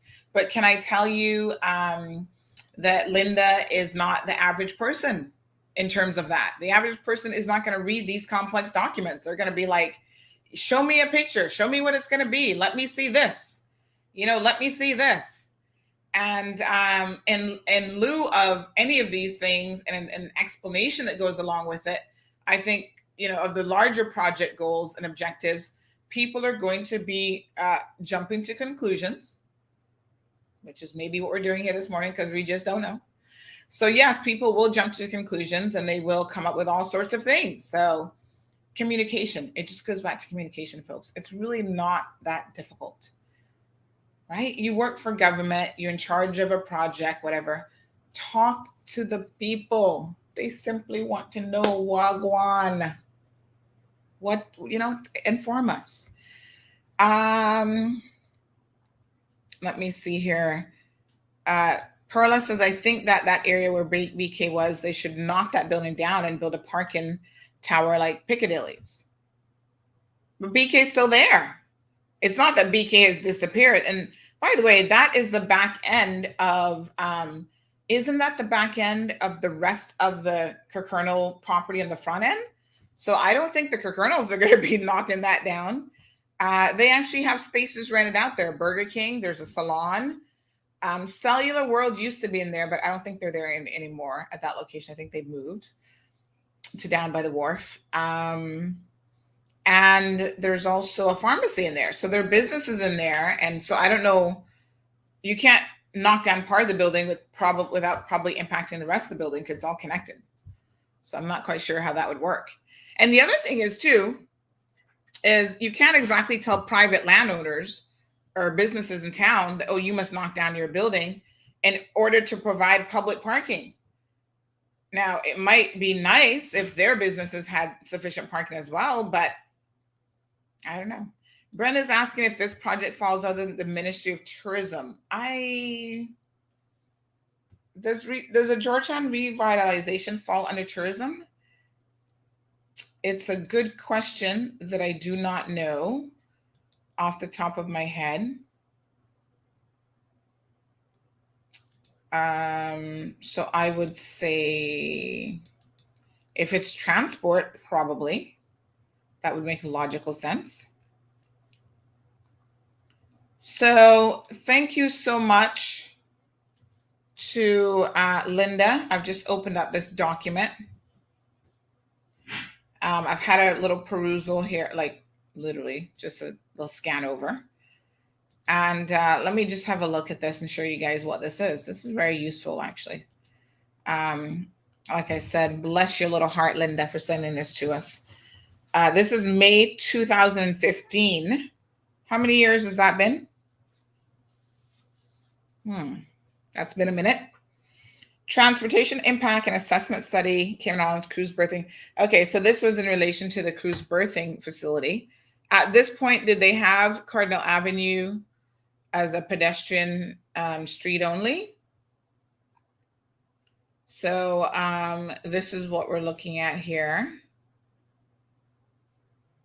Mind you, folks, this document is 107 pages. Now, I bet that many of you are not going to be reading a document that's 107 pages. I could be wrong. I might be underestimating your capability and your interest. But here's something. Opportunities for mitigation measures. So they do have pedestrian priority on Harbor Street and Fort Street. Formalized pedestrian crossings, raised intersections and pedestrian priority areas, reduced traffic volumes. So there's a whole section here talking about pedestrian safety and mobility, pedestrian levels of service. So this is very, very interesting, Linda. Thank you for sharing this. I think that we need to have a look at some of this stuff. I mean, it looks like a rather detailed report. So why not? All right, today's not the day for it. But Linda, I appreciate you sending it and we will get there. Okay, thank you. Perla says it's already congested. Tracy says, yikes, this is a recipe for disaster. Traffic is bad enough without limiting further access. Like I said, they might have a bigger plan that we are simply not aware of. Jared says it actually falls under infrastructure and planning. So Jared, we'll bring you back here. So it's not tourism and transport? No, not to my recollection. The reason why I say that is, and you see, this is what happens when, communication doesn't occur, like you said. It falls under infrastructure and planning, because this is a infrastructure situation that is going on. There are aspects which deal with, such as transportation, because vehicles would normally have to go through it.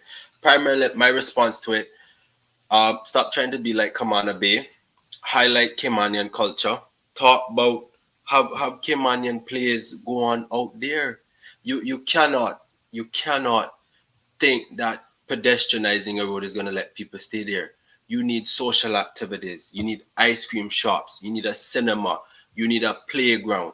So putting a little road isn't going to suffice if you're not highlighting Caymanian culture, which tourists like, meaning they want to know what is wrecking.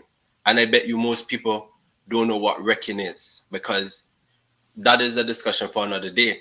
But if you're not highlighting Caymanian culture by having plays periodically in Georgetown and having social activities there, nobody not gonna want to be in Georgetown. The only reason people are Camana Bay, A, parking, B, accessibility to different things. There's so many social activities that Camana Bay, like ice cream, gelato. They have a play area. So the second thing that I have to speak to, why are we using a point in the cruise berthing? I don't know if it's a cruise berthing facility report, but it seemed like that to me. Why are we promoting one point that the people generally did not want with cruise berthing? And this is my thing with PACT. People accountable, transparent. I forgot what the C was, but it is very important. When things like this happen, regardless if a previous administration proposed it, if nobody comes out and says, okay, this is what we're doing. Because what it looked like, to me, Ms. Sander, is that there was one aspect that was highlighted in the cruise berthing facility, which pedestrianization is in it. I know generally people did not want the cruise berthing facility, and I don't know if the government don't understand We did not want no aspect. So even if you're taking one little half piece out of the cruise berthing facility and you're putting it in, we're gonna have a problem. And this is what it's showing, because the transport not being improved. You can't be putting in a pedestrianization if the transport not improved. There's so many different facets to this one issue, which causes a lot of eyebrow raising. And this is where I am probably not going to get perturbed with the PACT, but annoyed. Because you can't mean to tell me it's either the people under them knew this or the ministers and the councillors are unaware of this. Because right now, it just feel like somebody pulling the wool over currently my eyes. You see what I'm saying? So somebody need to come out and talk. If they're not highlighting Caymanian culture, such as having Caymanian folk singing or Cayman acts, like, plays and them things there, how are you going to expect to revitalize Georgetown? Because it's not going to work. Putting a street in, because the only time that street going to be busy is when tourists in. We currently don't have any tourists. What is really going to bring people out to Georgetown is when you say, come let me bring you to a play. What Nana used to tell me about a child, because it's the community. They seem to misunderstand. What brings people together is community. Give me story, folklore, saying, what Aunt Julie used to do and beat her little drum and thing. But listen, I don't know what type of rubber knees two mouth thing going on, right? Yeah. But it don't. I'm not impressed. And they're not going. The PACT ain't getting no points from me with this. They need to. Somebody need to come out and talk, because it don't look good. I don't like it. That's just my opinion. All right. Thank you, Jared. Let me just remind you as well. Some of you are messaging me and saying, is Jared your co-host? Jared is a young man who's always interested in giving his opinion and speaking on topics that matter to us. But folks, anybody can call into the program. Now, we're going to radio soon. And when we go to radio, we will have a traditional means of calling in on a phone. I'm still trying to get the phone lines and all that sort of stuff sorted out. But I do want to remind you that even now you can call in, and it's a very, very simple process to do so. You just click on a link and boom, you're on the show. Filters allowed, real information, no filters allowed. Judging number one is showing the island today. Galilee truth, no filters allowed. Real information, no filters allowed. Judging number one is showing the island today. All right, so Ms. Brenda says the project is entitled Revitalize Georgetown. I'm sure the Ministry of Tourism is involved. I'm not responsible for the project. And Ms. Brenda also says that cruise berthing has nothing to do with the pedestrian communities. So very, very interesting comments. We do have a few people who are WhatsApping us as well. And this person makes a rather interesting point. Thank you, Tracy, for your comment. She says, if not responsible. All right, listen to this comment. This is super interesting, I thought. And it's actually true. This person says, the old tower building site has been a multi-story, should be a multi-story parking garage long time ago. Georgetown was never alive at night. So to call it revitalize is incorrect. Listen to Dave Martin's song, That's Cayman, even talks about Georgetown being deserted at night. The family of the two men the statue was made from has never been recognized. The family gave the photo of Captain Ali and his son that was printed in the National Geographic, and the statue was done from the photo. No one has said or acknowledged the family for the use of the phone or photo or for their loss. I can send you the original photo from the National Geographic if you want to see what I mean. Oh, yes. Well, let's do that, because again, this is our history, folks, that, I'm no historical expert and I don't know anything about, and I think that we need to preserve it. So we need to have, that's one of the things that I am really going to hyper focus on for 2022 is to get some of these interviews on record of what our seafaring history is all about. What that statute is all about, how it was put there. We need to be talking to people like the John Douglases of the world, the Dick Archers of the world, the Bernard Wantlers of the world, because guess what? They're no longer spring chickens. And, their memories might start to fail and so on. So while they're still, and most of them, I must say, are very, very sharp, by the way, for men who are in their 80s and sometimes even 90s. But, that will not last forever. So that's one of the things I'm really prioritizing in 2022 is to get a lot of those interviews on camera and capture those. I'm hoping to be able to do one this week. But if you know of anyone that you think from a historical perspective that CMR should be interviewing, by all means, do let me know, because I definitely want that to happen. So I had the opportunity to conduct an interview on, what's the day now? Today's Thursday. On Tuesday, Monday was holiday, with Miss Rosa Harris over the tourism. And that we're going to push that interview through on Friday evening, so you'll be able to watch it. So please make sure that you go on the CMR page and you click. We pre-load these, we pre-record them and then load them up so that you're able to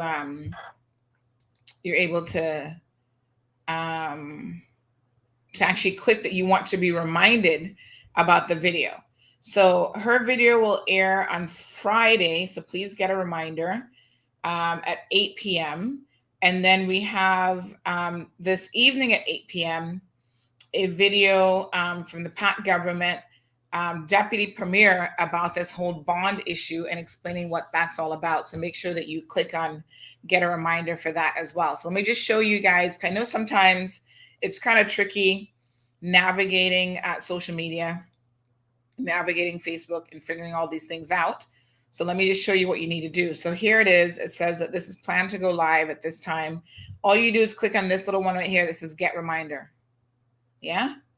And then this one, get reminder. So anytime we pre-schedule it, it tells you when it's coming on tomorrow at 8 p.m. Conversations with, and then you just click on that. So it looks like quite a few people are definitely interested in this one. This has already reached over 3,400 people because it sits there on the page. And I like to pre-alert people that these events are going to go live so that you can take the opportunity to do the reminder. Yes? Okay, very good. All right, so let's change gears a little bit here. Thank you, Miss Emma, and thank you, Miss Sue, for your comments. Did I just get that photo of the, oh, thank you for this. Give me 1 second here. By the way, the Rosa interview, I must say, was really, really good. I'm going to post this up later on Instagram and stuff as a little bit of a teaser and to remind people they can watch the full interview, but I'm going to show you a little snippet of it. And we just had this person send me the photograph that they're talking about that the statute was built off of. So have a look at this. This is amazing history. See, there it is.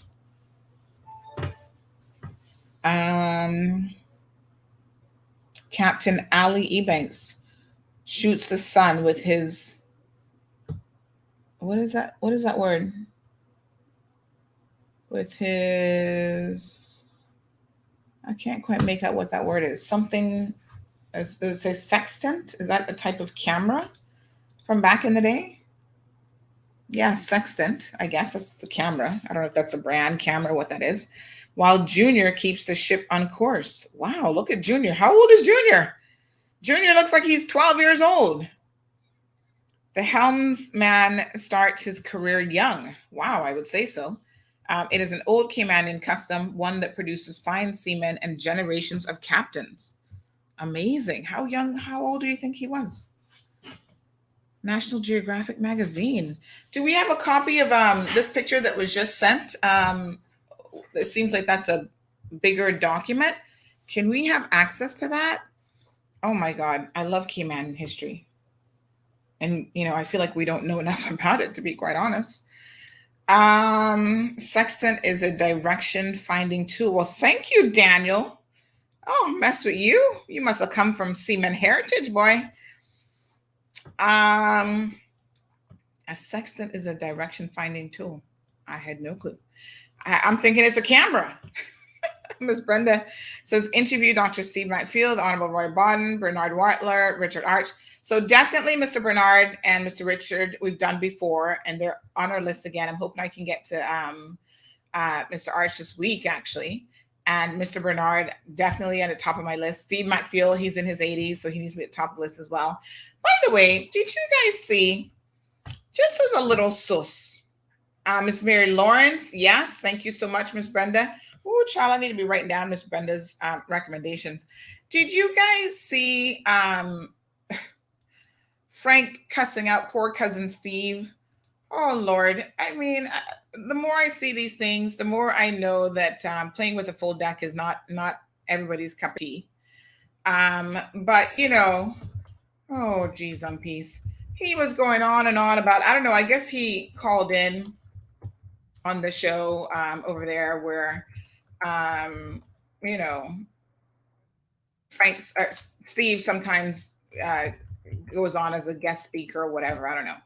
But he didn't get the ego boosting that he requires and whatever.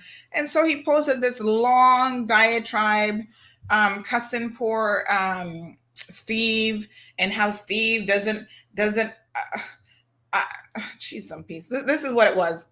He was called an extremist on the record. I was like, Jesus Christ. Oh my God, get professional help.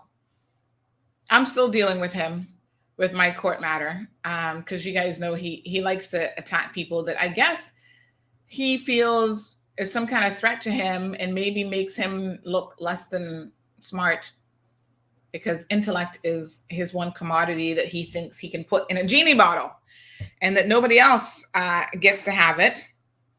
I don't know. But it's just really, really bizarre how he goes after people. And at the top of his list are always family. So incredibly interesting. So you guys know that I think him and Steve would be first cousins, whereas we are probably I think we are probably maybe second or third cousins. I don't even know. But geez, on peace. I just had to shake my head when I saw this yesterday. I thought, wow, what a hot mess. Get help. That's all I can say on that. Not impressed. But anyway, thank you, Daniel, for that. Dave says that is what they navigated with. Thank you. Good morning, Miss Lily. And add Mr. Sony Clark. Who's Sony Clark? I've never heard of this person before. Oh, gosh. I better brush up on some history for real. Thank you, Miss Brenda. You're a wealth of information. Sybil Jackson. Who's Miss Sybil again? Oh, that would be, is that Miss Joy's mommy? Ooh, child. Keep sending them to me, Miss Brenda. Send me the full list, child, because I really need to reach out to these people to get the interviews started ASAP. All right, let me show you guys a snippet of the interview with Rosa, by the way.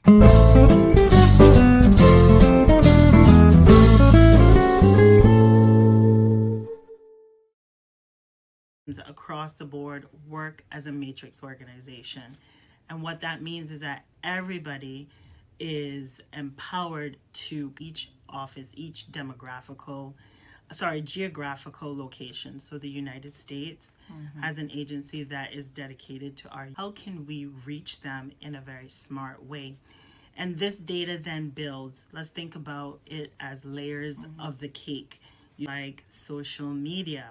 Would they prefer to see an ad on their favorite, article, or help us build a media plan?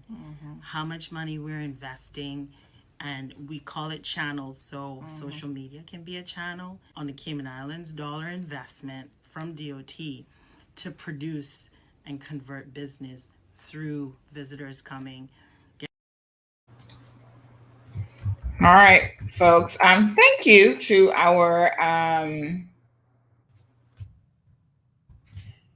very astute viewers. Everybody's paying attention. So I have just been sent what that instrument is. Here it is. I'm going to show you guys. Because, yeah, child, this is new to me, and it might be new to some of you as well. And we're all willing to learn. So a sextant is an instrument for determining the angle between the horizon and a celestial body, such as the sun, the moon, or a star, used in celestial navigation to determine latitude and longitude. Wow, that looks like a complicated instrument back in the day.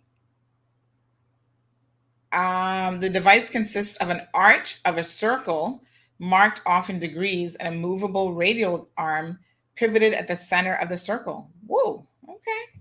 Child, now we got an iPhone that's going to do all that for you and tell you your longitude and your latitude.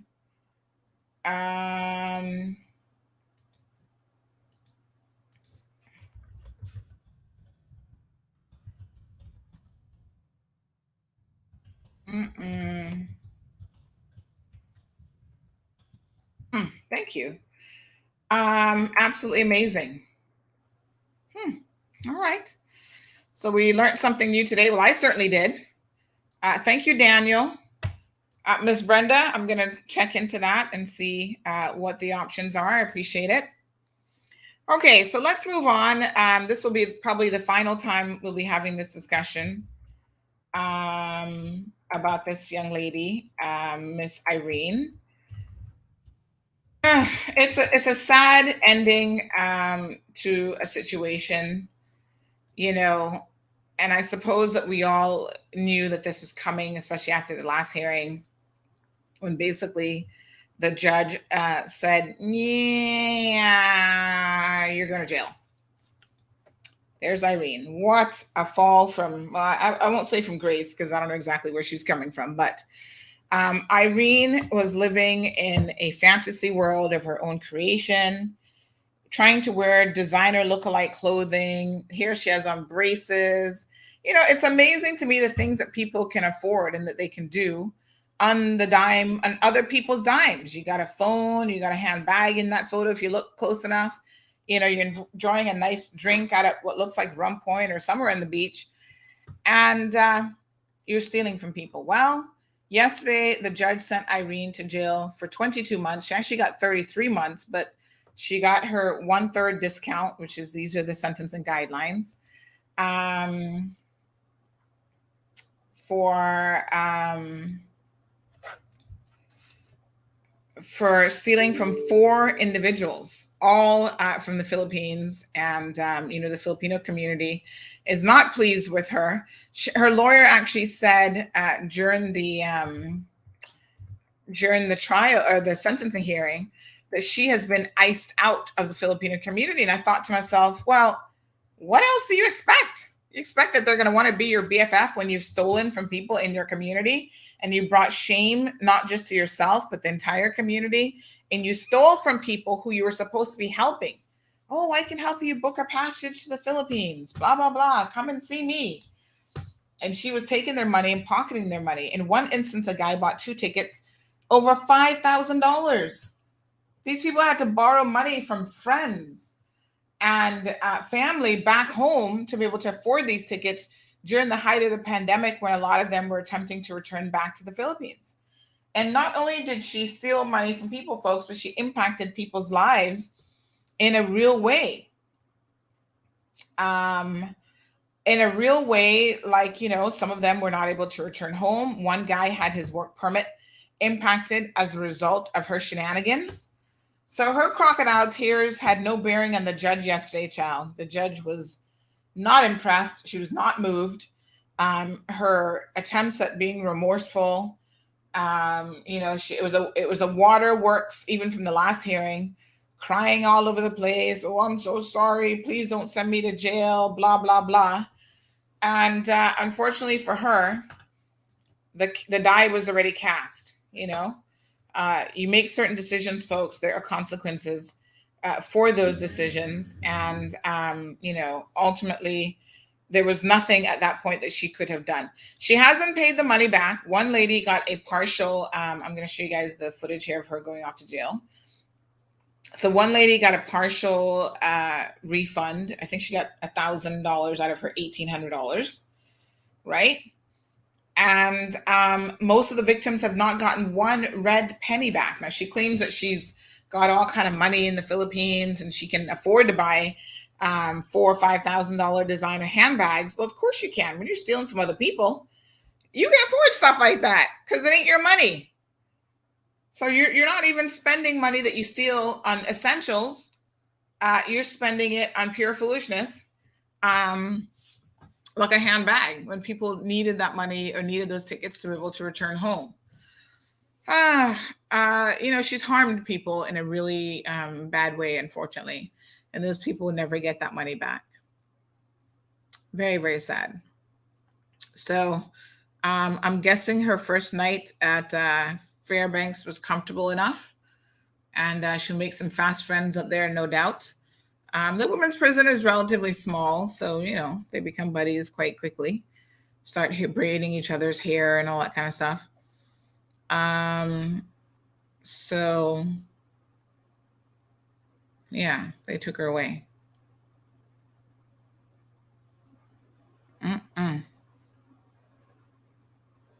What a mess.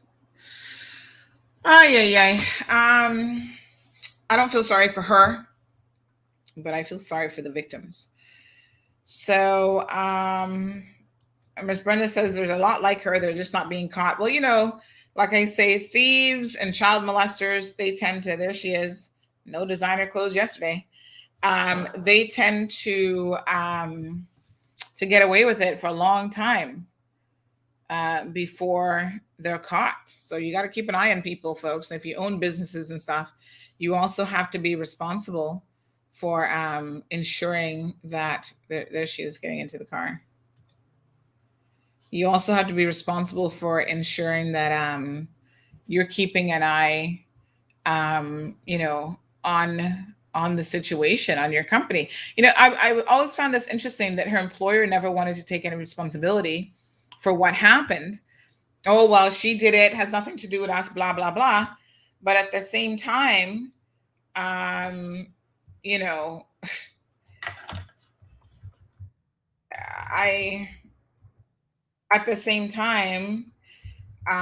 she was willing to give her a second chance by telling the court that she wants to rehire her in her janitorial business. Now, I thought this was the most peculiar thing to tell the court. I don't know why the lawyer even thought that that was a good idea, or why an employer that you've stolen from, well, you've not stolen from the employer, you've stolen from the employer's clients, would then say, oh, yes, I'll give you a second chance.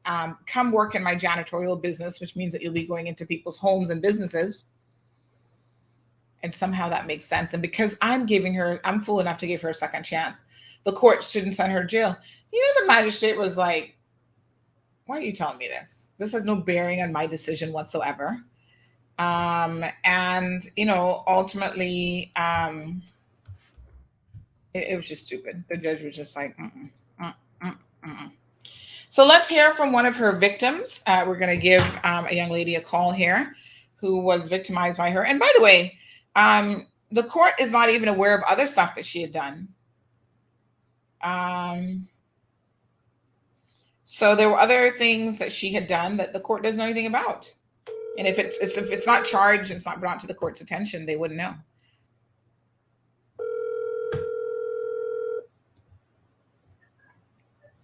Hello. Hi. Good. Hello. Yes. Yes. How are you? Yes. Good morning. Good morning. How Hello. are you? Yes, ma'am.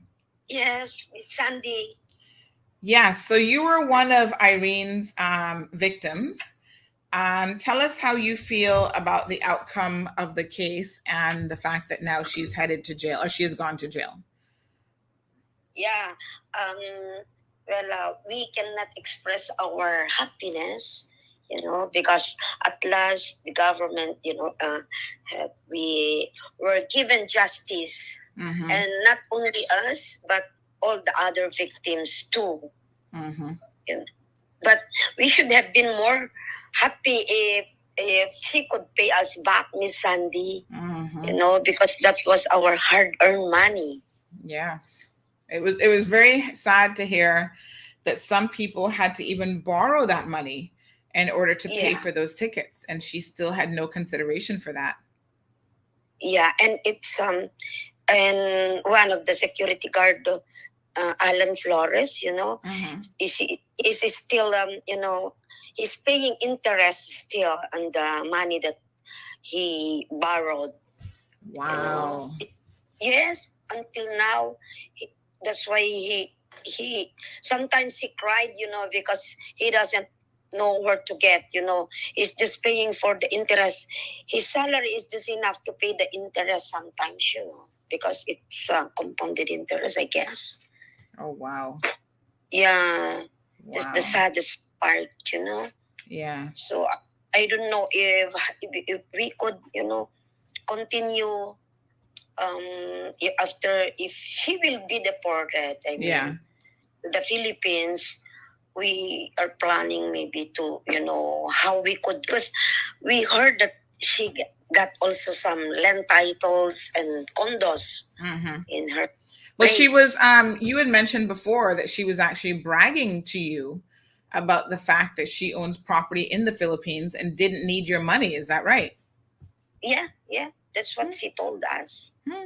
She didn't need our money because she got lots of, properties. Wow.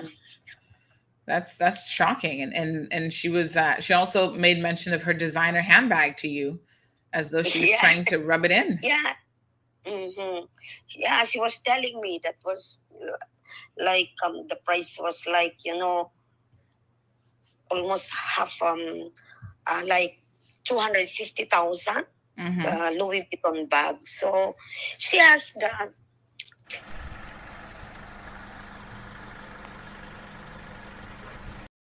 pay us back. So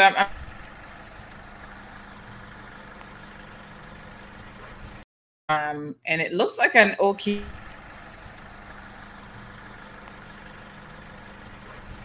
So you're hoping that maybe there's a way to get some sort of compensation from her through the process in the Philippines, maybe. Yes. So is there a possibility maybe that when she will be deported here, we can still, run after her? We can get back some of our money that she took from us. Yes. Yeah, we are praying that we can still get, Yes. Well, you've seen this certificate of land, which is proof that at some point in 2017, at least, that she had a land title in the Philippines. She was able to purchase property. Do you know what Irene did before she got into the business of trying to be an airline agent? What did she do before then? Any idea? Well, I heard she was the one who told me that she had been a travel agent in Singapore before, but I don't know why she landed to, or maybe she moved to Cayman Island, because she had been there as a travel agent for 17 years. That's what she told me. But maybe she had been doing these things before in Singapore. So yeah, well, that's the wrong country to do it in, because they'll chop your hands off in Singapore. They don't exactly play around with thieves.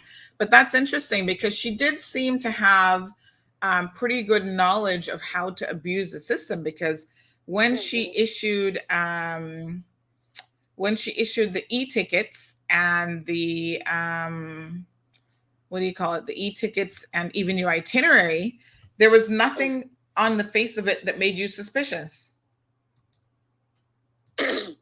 Yeah. So we were so surprised, because how come there was an electronic ticket number that appearing in the itinerary that she issued to us, when in fact when we Google it, there was no really existing flight on that day. So how did she do all these things, and she was able to issue us that itinerary ticket with that electronic ticket number.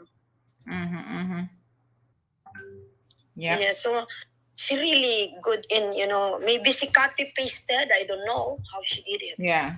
I mean, I don't know either, because apparently she even told one guy that she had refunded his money, and apparently sent him a screenshot of the refund, only to then find out that that didn't exist either. So I have several people telling me that she actually used to work Foster's countryside in the deli. Yeah. Yeah. What a hot mess. Yeah. Well, so it's very sad. Yeah, she used to do everything, maybe because she can do it. She's even less than 2 years in the Cayman Island, but she got the nerves to do all these things, and not only us Filipinos. There was one Caymanian, Miss Yan, the one whom she offered to hold a Halloween party, Mrs. Evans in West Bay. So maybe she used to do everything already. She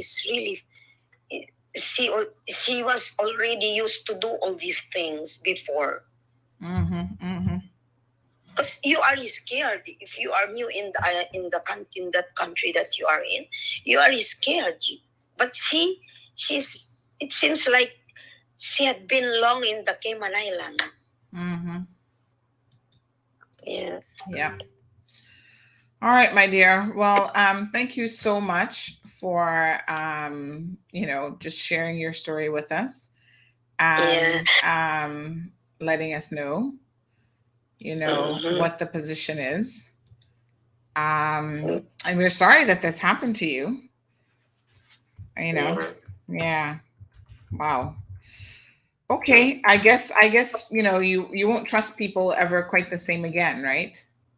Yes, and that's a big lesson, for everyone, not to trust too much, not to give trust too much to, even if it's your Filipino. I mean, your co-Filipinos.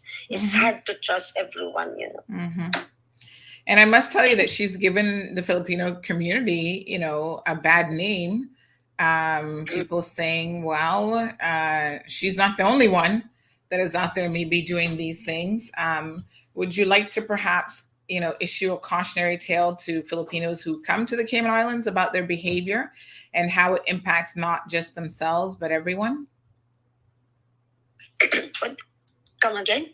No, I'm just wondering if you want to speak about, just to other Filipino nationals who might be coming here, how important it is for them to be on their best behavior, because it doesn't just impact her, but it impacts the reputation of an entire community.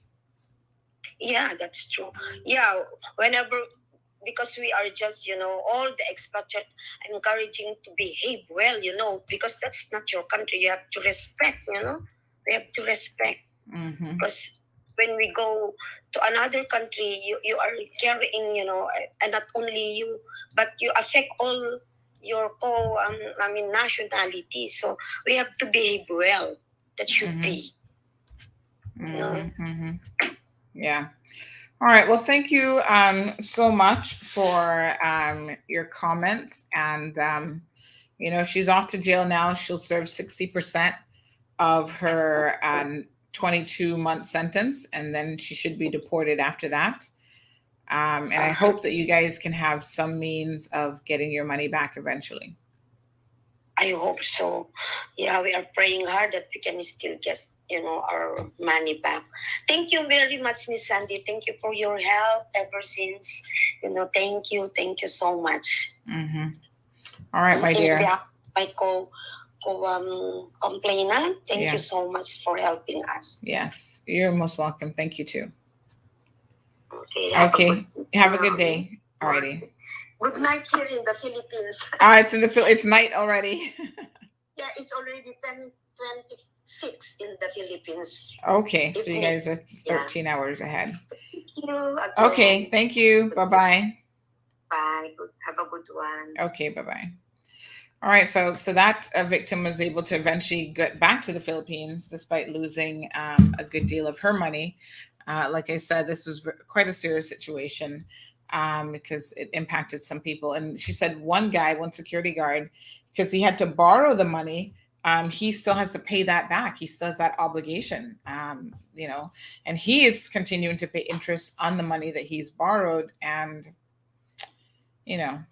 this girl is off to, I wonder what happens to her, because she had all these items. She claims that she has expensive handbags. Like I said, I doubt they're real, but couldn't they liquidate some of her personal things to try and get these people their money back?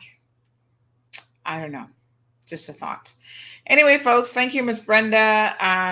Miss Brenda says people should learn to only deal with reputable businesses. If they don't pay in the beginning, they'll pay in the end. I say it again, importation of poverty. Sometimes we have an importation of criminality as well. But, any business, whether they're reputable or not, could be victimized by a singular rogue employee. And this is why the business they themselves have an obligation to ensure that they're hiring people who are, who they've done background checks on, who are honest, who they also have systems in place internally that if something is amiss, because this went on for a period of some year almost, right? 10 months or whatever. How is it that her employer didn't have a clue as to what was going on? She's running global, whatever, travel agency. Does the employer have any experience in travel agency? Does she know the systems? I mean, could she not see that a booking was made and then canceled? Like, if you have someone who kept doing that, do you not have an audit system in your travel booking? Like, how would you not know? These are some of the questions that I myself had. It was just one of those situations where they had her there doing everything and nobody was keeping an eye on what was going on. As an employer, you have a responsibility. And let me be very honest with you. If these victims were really smart, they would sue her employer, because there is such a thing as vicarious liability. The employer is actually responsible for the actions of her employee during the course of her work. So I'm no lawyer, but I know a thing or two about the law. She could be sued for that, and they could recoup the money from the employer. Y'all opening up businesses and want to throw any and everybody in your business, you should be mindful and aware of the fact that there could be some legal implications for that. I'm only saying, if they really wanted to recover their money, they could sue the employer. And this is almost an open and shut case. It's just like strict liability. It is what it is. Her employer was a lady by the name of, I think, Paula Brown. Let me see now if I can get the original story here. I'll tell you. I think that was her name. And apparently she owns a janitorial business as well as the travel agency. So,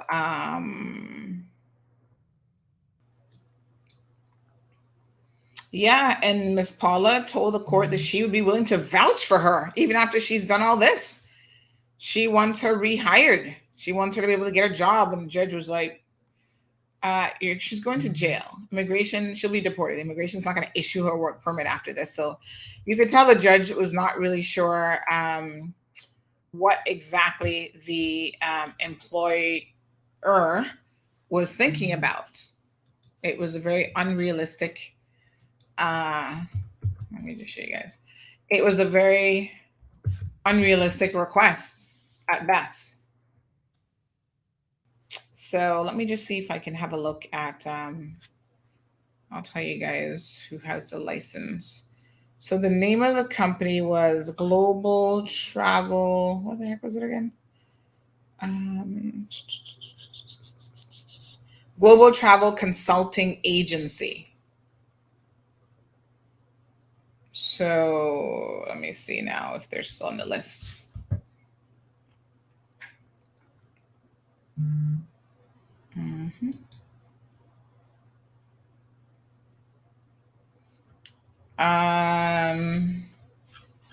Big shout out, by the way, to schedules and board, schedule of fees, reports. So this is where you can go and see who has a business license.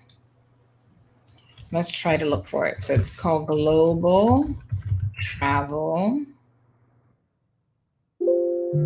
So she no longer has a license. We'd have to go back a ways. So this was 2000, and let's go back to last year. This is 2022. All this is going down in 2020 and 2021. So let's go back to 2020.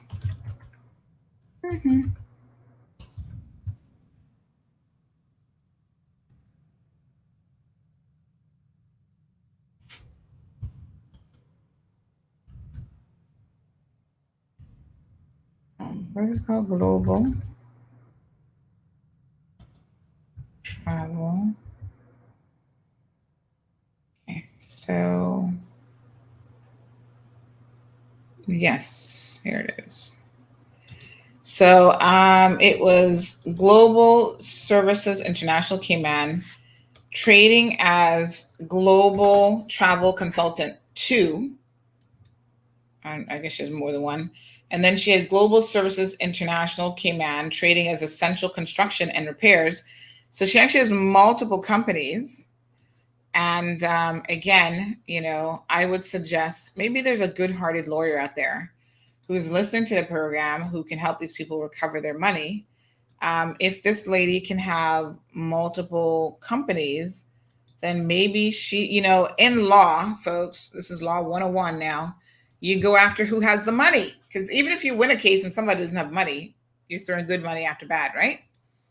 So if this lady can have all of these companies, there's like 1, 2, 3, 4, 5, 6, 7, 8, 9 that I can count companies that look like they're all affiliated because Global Services International Cayman Limited trading as, let me count it again, 1, 2, 3, 4, 5, 6, 7, 8, 9. Yes, that's 9.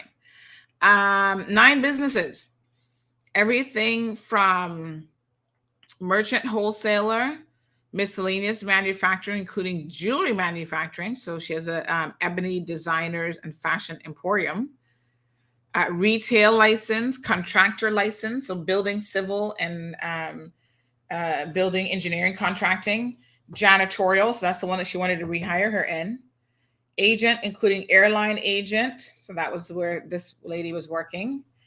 And she has Caring Hearts and Hands, which is an elderly nursing care company. She also has Global Recruitment and Admin Services. So she has a recruitment and selection agency. And finally, another one, she apparently needed 2 travel agent licenses because I guess she was so busy. One is Global Travel Consultant, and one was a Global Travel Consultant 2.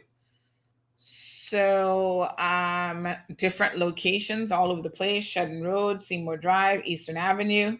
So honey child that we were just talking to, this is your cash cow. This is how you get your money back. You don't wait until this girl goes back to the Philippines. You go after the employer. It's called vicarious liability. Yes.